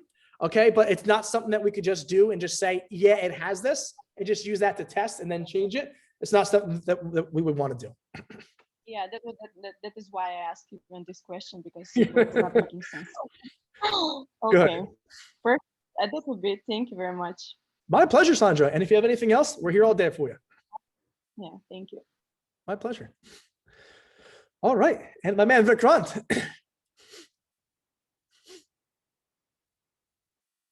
Hi, Justin. How are you?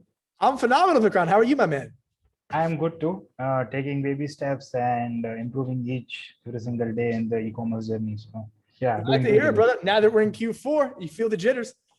Yeah, for sure. And I just want to do so much and execute so many things. So just a couple of questions ago, you asked that it is fine if you take a couple of months to, you know, just set up your store, do 2020 product review, product research and everything. So yeah, we want to do so many things, getting jitters for sure.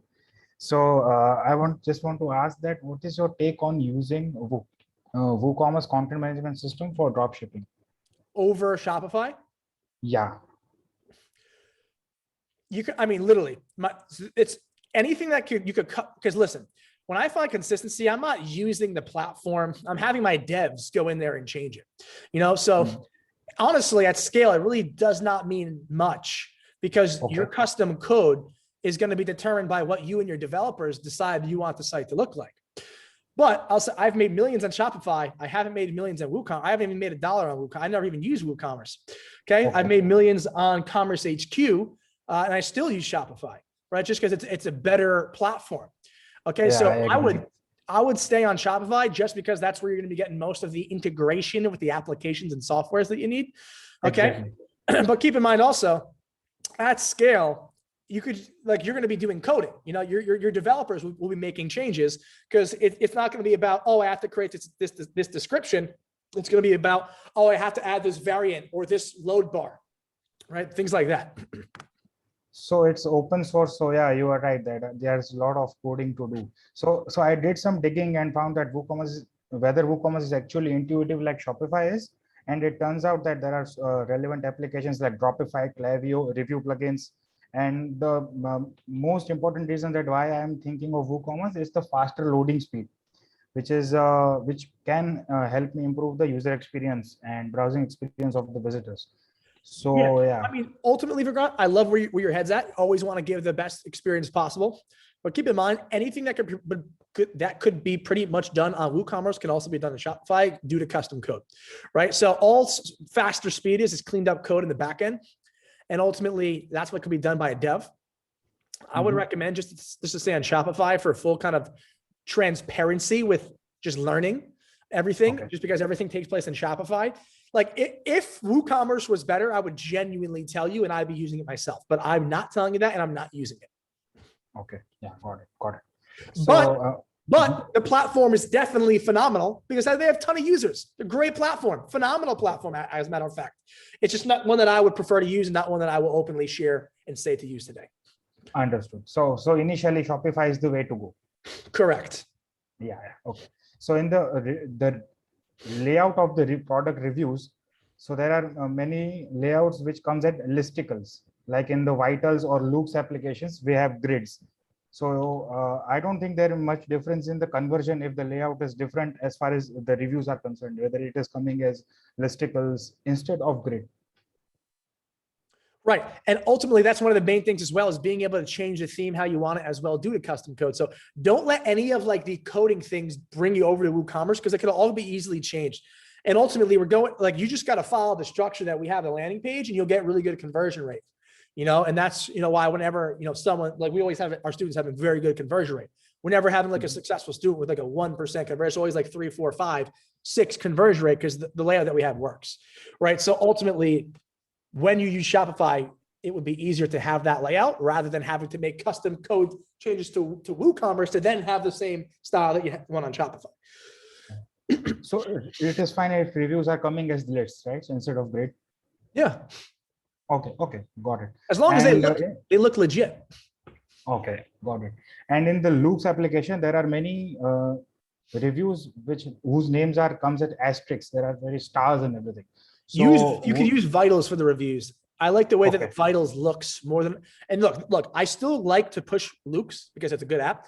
Personally, I just like how the reviews look better on vitals. I don't have data specifically saying that vitals does better with reviews than Looks. I just think personally it looks better. all right. So that was my question actually, that if the asterisks will come, my perceived value would decrease or something else. Yeah. Yes, so, sir. Yeah, understood. Thank you, Justin. Though that should be. Thank you. My pleasure, Vikram. And good to see you today, man. Yeah, thank you. Awesome. Very good questions. WooCommerce is cool. Just, so is Shopify. All right, we got Dean. Hey, brother, quick question. So I formed a new LLC for the PayPal issue, and my accountant recommended a single member LLC. He said that's just the cheapest and easiest way to do it, so I did that. But unfortunately, when I applied for the new EIN number from the IRS, it's getting delayed. So I have to send them a fax and I have to reach out to them.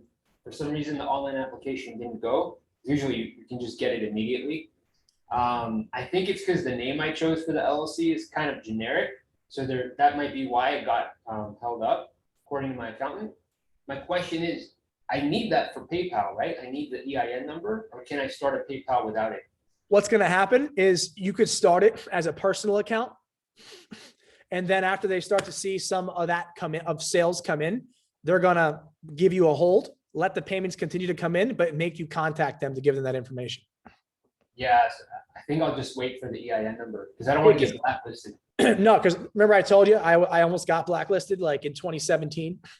I was, just making, because it would piss me off. I'd have holds and I was raking it in. I just didn't have any of it.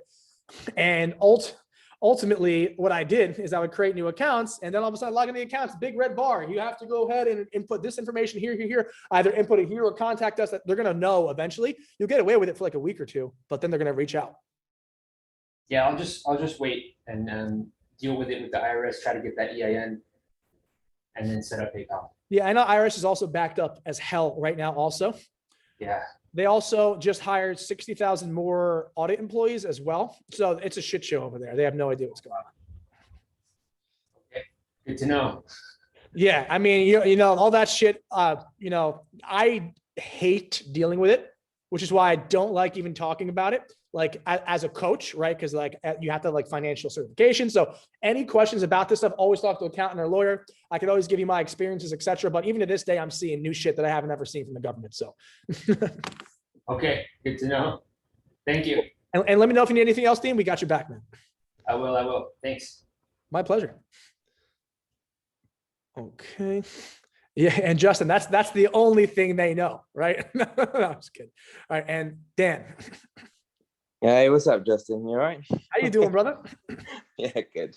I haven't actually, again, like last week, I haven't got too much to say. I just wanted to jump on and say thank you so much for such a great mastermind. I've got to listen back to parts of it because I've been in and out of the call, but it's just been so value packed. Thank you. And I also thought I'd maybe see if I can get you a bit rolled up and excited, see if you had any Q4 motivation for us. Yeah. Well, first and foremost, thank you so much for acknowledging that. Obviously, we don't, like I always talk about, we bust our ass to make sure this experience is always high quality, no matter what time or day of the week it is. And we always make sure it happens. So one thing I will say going into Q4, okay, for those of us who are still testing and those of us who are scaling huge, okay, whether you're still testing or whether you're scaling huge, this is when businesses are built. Okay, put in the time now. This is when things are built. This is when you really have the opportunity to move forward and get ahead, right? You can accomplish a lot in this time, a lot of data collection, a lot of learning, a lot of problems, a lot of failures, right? A lot of wins, and learn a lot in this Q4 because buyers are just going to be way more click happy. Okay. So put in the work now, fail forward now, do the most now, and use this as when you are going to scale that business, when you're going to first build that business, when you're going to first make it happen. Now is the time. No, it really, really, really, really is right now. And like I said, whether you're still testing, whether you're scaling, whether you're branding and trying to buy 10,000 units, doesn't matter, right? Now is when you can make strides ahead that will impact you for the whole half of the first next year. So put in the work now, and literally, like, that's the biggest piece of advice I could really give right now is just do it now. Don't leave the, oh, I'll do it in Q1. No, do it now, test more than you ever tested in your life now. You be more aggressive than you've ever been aggressive in your life now. Just go and be more risky now that we're in Q4, because that's what Q4 is for, is just getting the most bang for your buck. So be more risky and more aggressive this Q4, whether it's with your time, energy, or scaling with your funds. Keep that in mind, something to really consider. Okay, thanks, Justin. So I had one question specifically, which was around your kind of talk before about reverse engineering questions to customers and whether it's product or service-based businesses. And also with like the emphasis on creatives now being so good. Is that, do you feel like the creatives, especially video content, is relevant for service-based businesses as well, or is that a totally different type of creative? Well, I run a service-based business as well. Yeah. And yeah, okay, literally creative is everything. For service-based business, creative is everything. Okay, because you could have a shitty ad for a good product, it'll still do well, right? Yeah. Not so much with you can't have you have to showcase the service, or else it's just shit off the bat. Because if you're not showing it, you can't assume anything. So I would say as important, if not more. Okay, and you feel that it's kind of the same, obviously not exactly the same format, but in terms of obviously the product has a, but it's the same core elements of, you know, possibly UGCs or yes, because all we're talking is psychological, you know, and that goes both ways. Yeah. Okay, cool. And my other question on that is, if it's a higher end customer avatar, let me rephrase that. If it's a potentially higher value purchase that's kind of needed from the customer avatar. So as an example, I may have an opportunity, one of my best friends who has a real estate online real estate agency, but obviously the customer base is going to be someone who's willing to, or going to be willing to have to spend more because they're buying a property.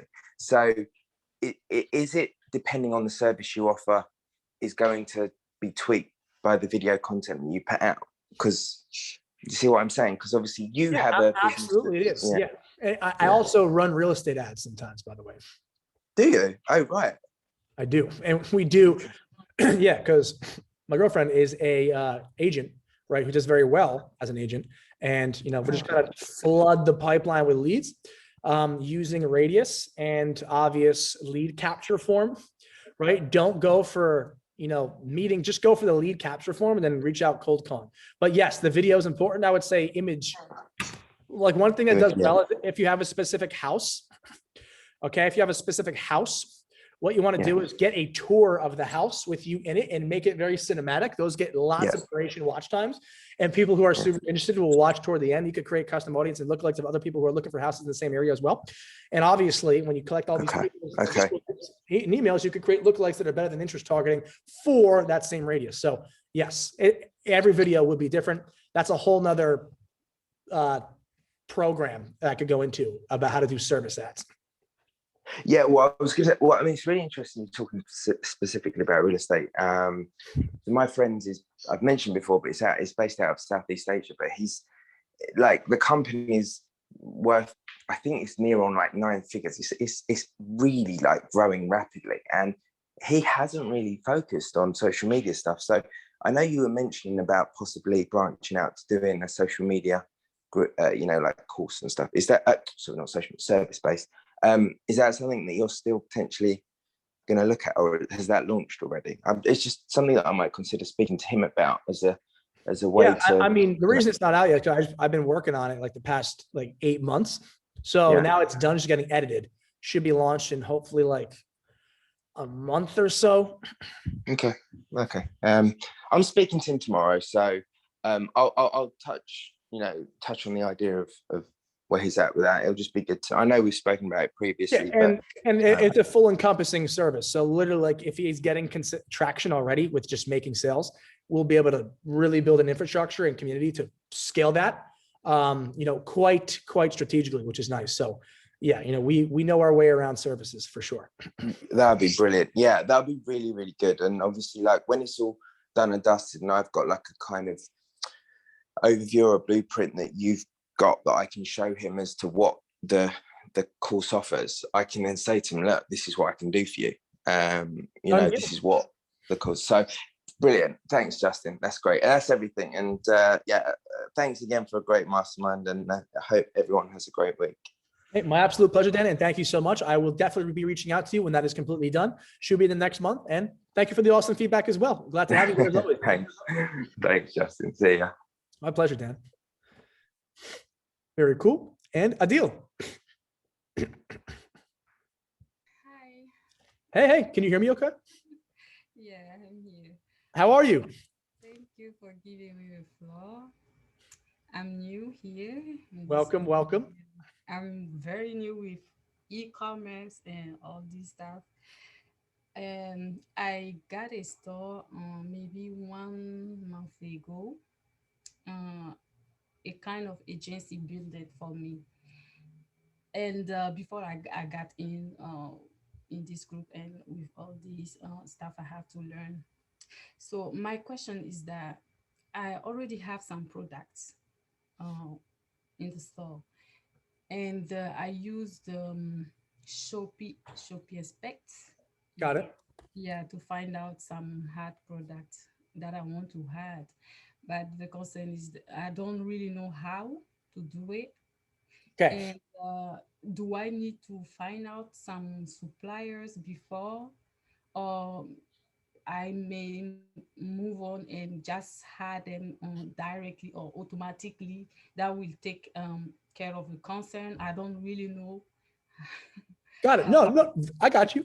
Very good questions. Now let me break it down for you a little bit. So the products that you already have on your site, that's good. Just make sure that you're going through the product research system and validating each product through the system.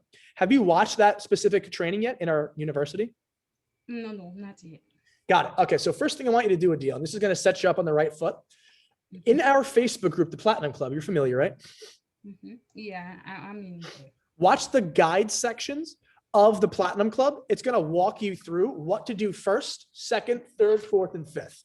It's going to literally give you the direction because you don't want to be overwhelmed. You want to do things in the right order. So product research is first here. And it's good that you have some products found through Shop Inspect, but we still want to back check them through our system. So what we'll do is watch that segment of videos in the guide section of the actual Platinum Club, and it'll walk you through exactly what to do. And it'll tell you to watch the first product research system video in university. And that's when you'll start actually creating your list of 20 that are validated. Because I don't want you to test those products that you had before the program without validating them first, because we have to make sure that you have the highest probability on those products possible. That makes sense, Adil? Yes, sorry. No, she's so cute.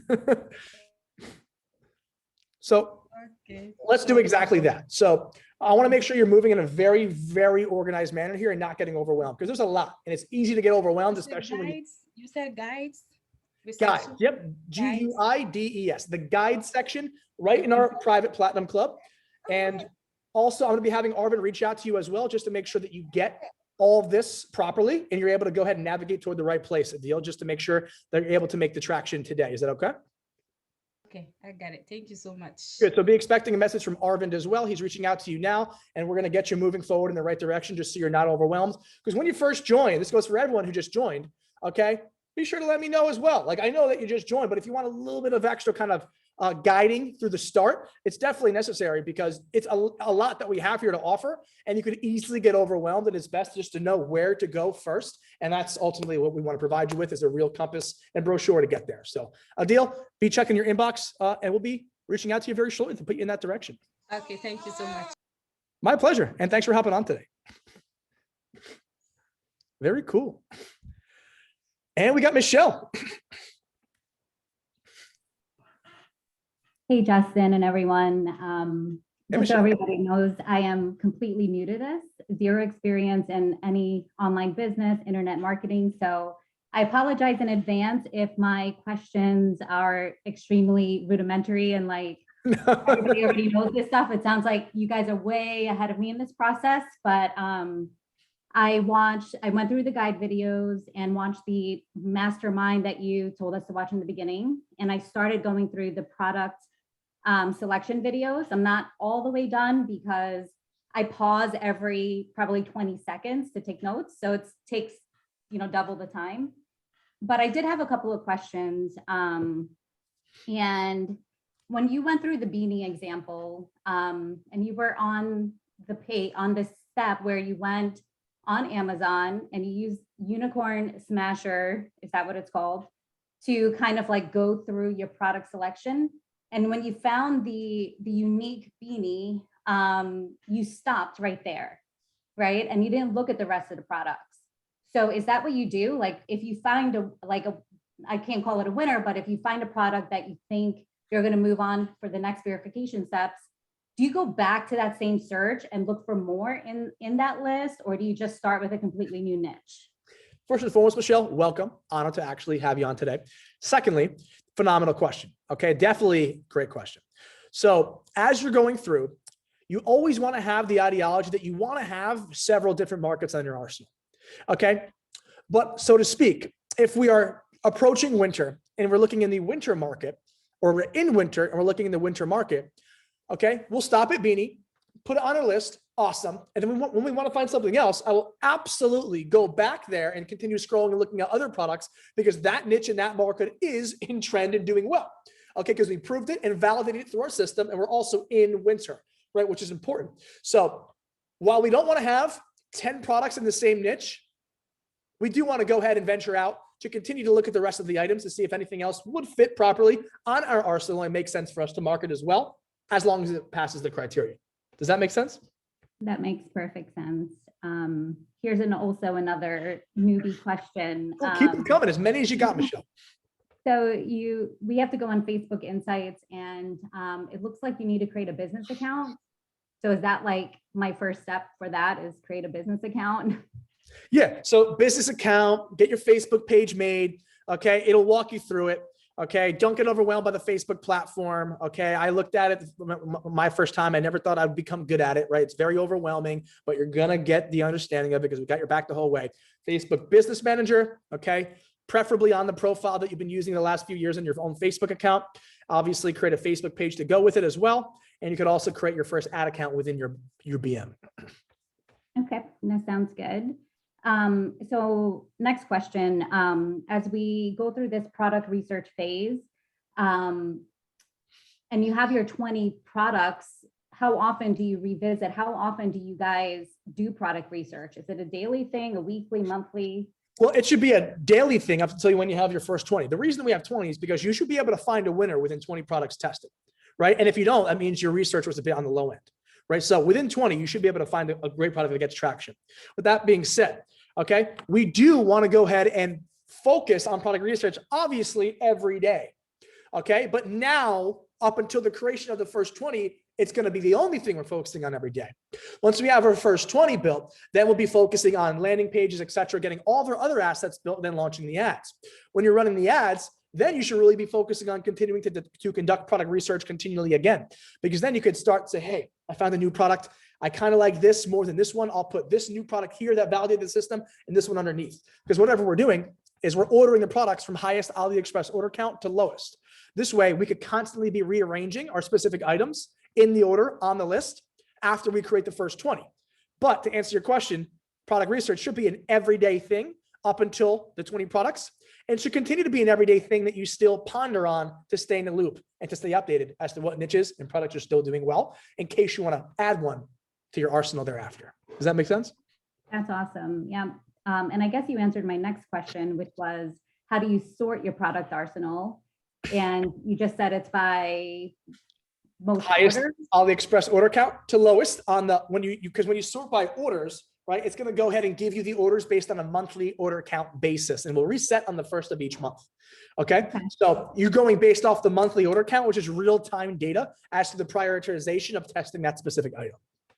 Okay, awesome. And one last question, in the videos and even on this mastermind, you guys mentioned pixels, and I don't know what a pixel is. So if you can give me a quick A pixel is essentially your marketing brain. So for example, let's say you sell one of these products on your Facebook ad. Your pixel will track it as a purchase. What it's going to do is take that data of that person and put it into a pool. And it's going to collect every single purchase you get into this pool. And what it's going to do is Facebook has such smart AI and says, these people bought from Michelle. Let me create a clone of this pool of people who don't even know who Michelle is. But we can almost guarantee you that they're going to be nearly the same people as here and will want to buy the product. Therefore, the AI in Facebook is utilized based off the data collection by the pixel. The pixel is the brain that soaks in the data and also spews it out to go ahead and be used. Okay, yeah. And what it is, it's a piece of code on the back end of every website. Oh. And that's how that's what it actually is. You know what I mean? Okay, got it. Thank you for answering all of my questions. And also, like I said, I just started the videos and they're awesome. I'm learning a lot. I was kind of nervous about this process and joining the mastermind and the group, but I now know that I'm in perfect hands because you explain everything so thoroughly, and you also sit here for 2 hours and let us ask questions. So I'm excited to move forward and actually have some more juicier questions as I go. Hell yeah. And I'm glad you noticed that as well, because a lot of people, it's a nightmare. Like we talk to people who join before they join about their experience with others and other programs, and it's like a nightmare, right? And then they join here as a breath of fresh air. So I'm happy that you're able to see that, and we'll never stop making that happen as well. So keep me in the loop with anything you got, any questions that you have, we will be answering. You will not have a single question ever that ever goes unanswered ever. So yeah, we got your back no matter what it is. Thank you, Justin, and thanks everyone. My pleasure, Michelle, and welcome as well. Very cool. All right. And we got Mitchell. Hey, how's it going, Justin? I'm good, brother man. How you doing? I'm good. I just had one quick question for you. Hopefully I got one quick answer for you. When we're targeting products that are emotional purchases, then there's not necessarily a pain point behind them. How should you think about marketing these products in terms of the copy that you're writing or the ads that you're creating, where you're pulling some of those emotional heartstrings without that pain point being there? Okay, so you're saying that you have the proper ammunition to create an emotional angle, but not a logical one. Is that what you're saying? Yeah. Yeah. Like there's no pain, there's no reason for them to buy it other than the emotional part. Got it. Very cool. So can you give me an example maybe of a product, and I can help you?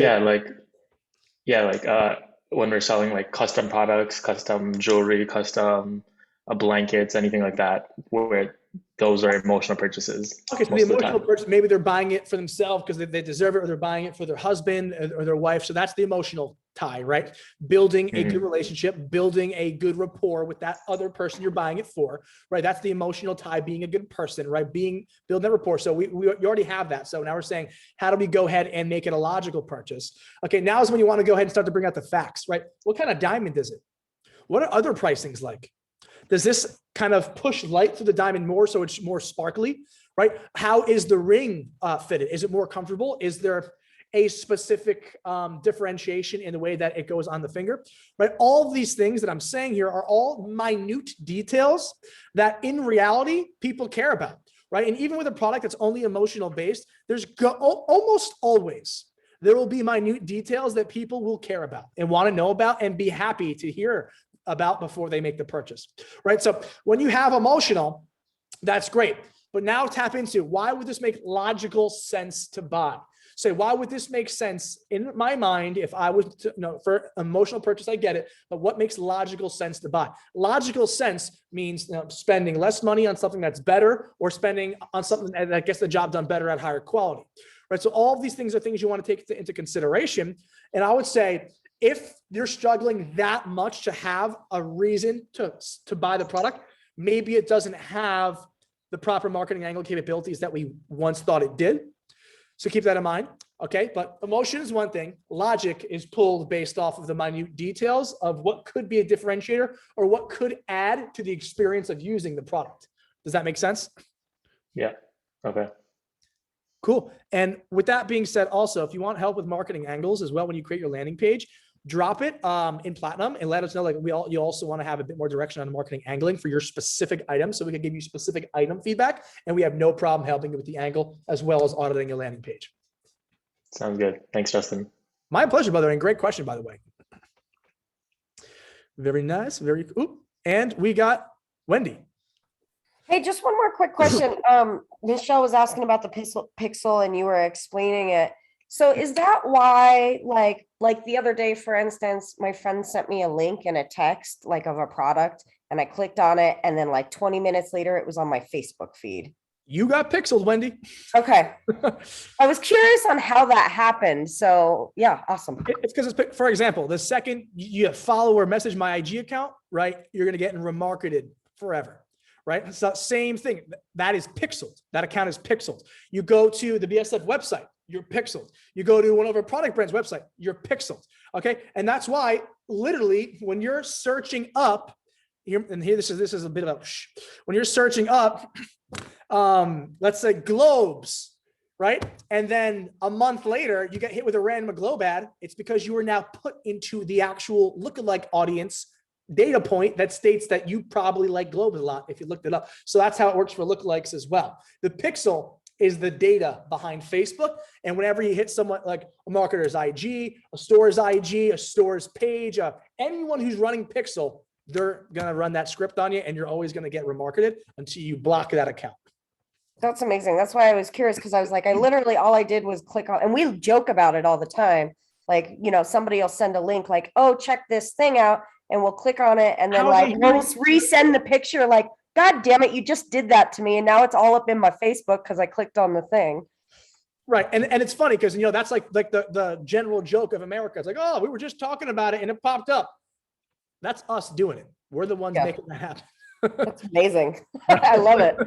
It's so good. Thank you for answering that. It was interesting to hear it explained that way. So awesome. Thanks, Justin. My pleasure, Wendy. It's kind of creepy when you think about it too.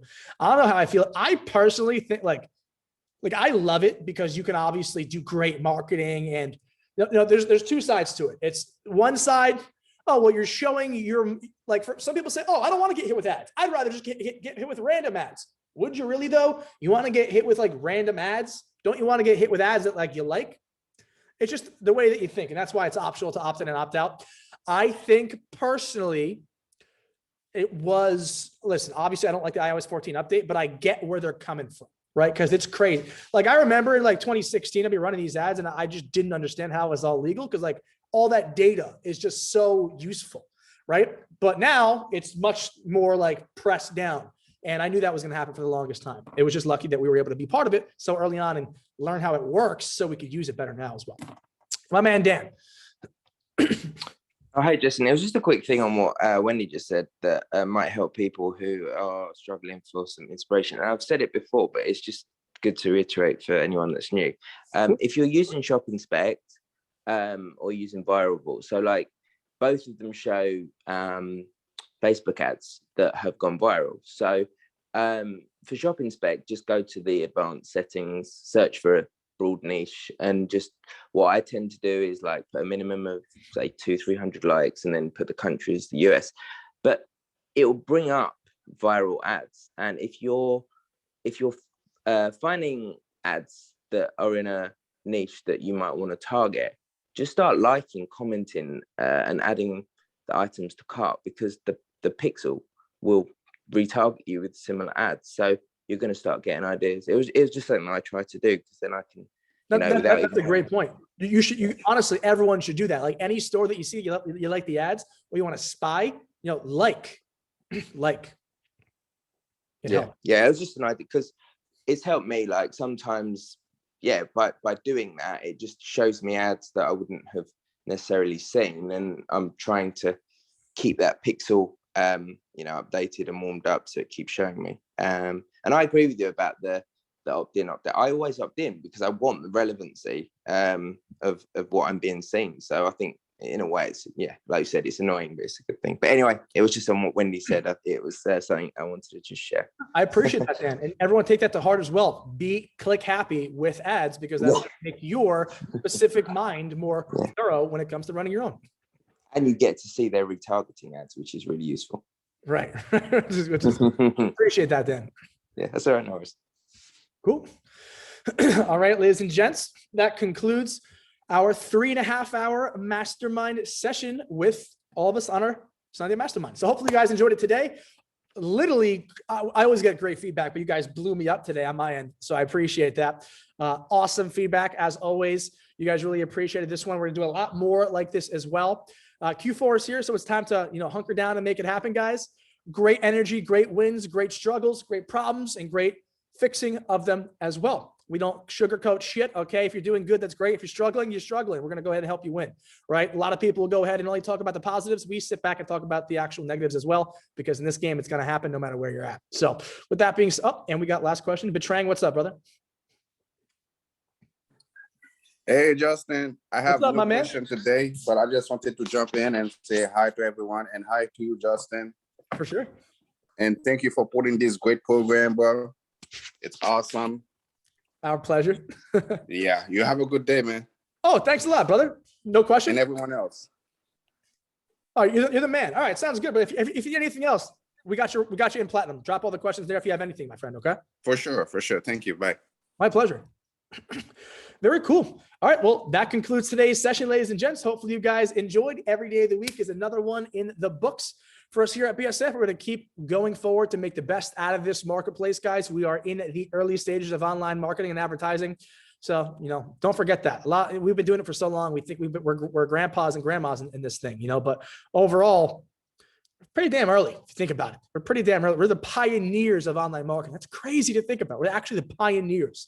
So think about that. Have some respect for yourself, just being in the game at the right place at the right time. It's pretty cool that where the market is going, and everyone here is in the right place to be. I don't see really any other market growing more than online digital, marketing, education, etc. So overall, guys, love y'all. Let me know if you need anything from me. I'll be here. Incredible mastermind today, and talk to you guys soon. Awesome session today, and have a good one, guys.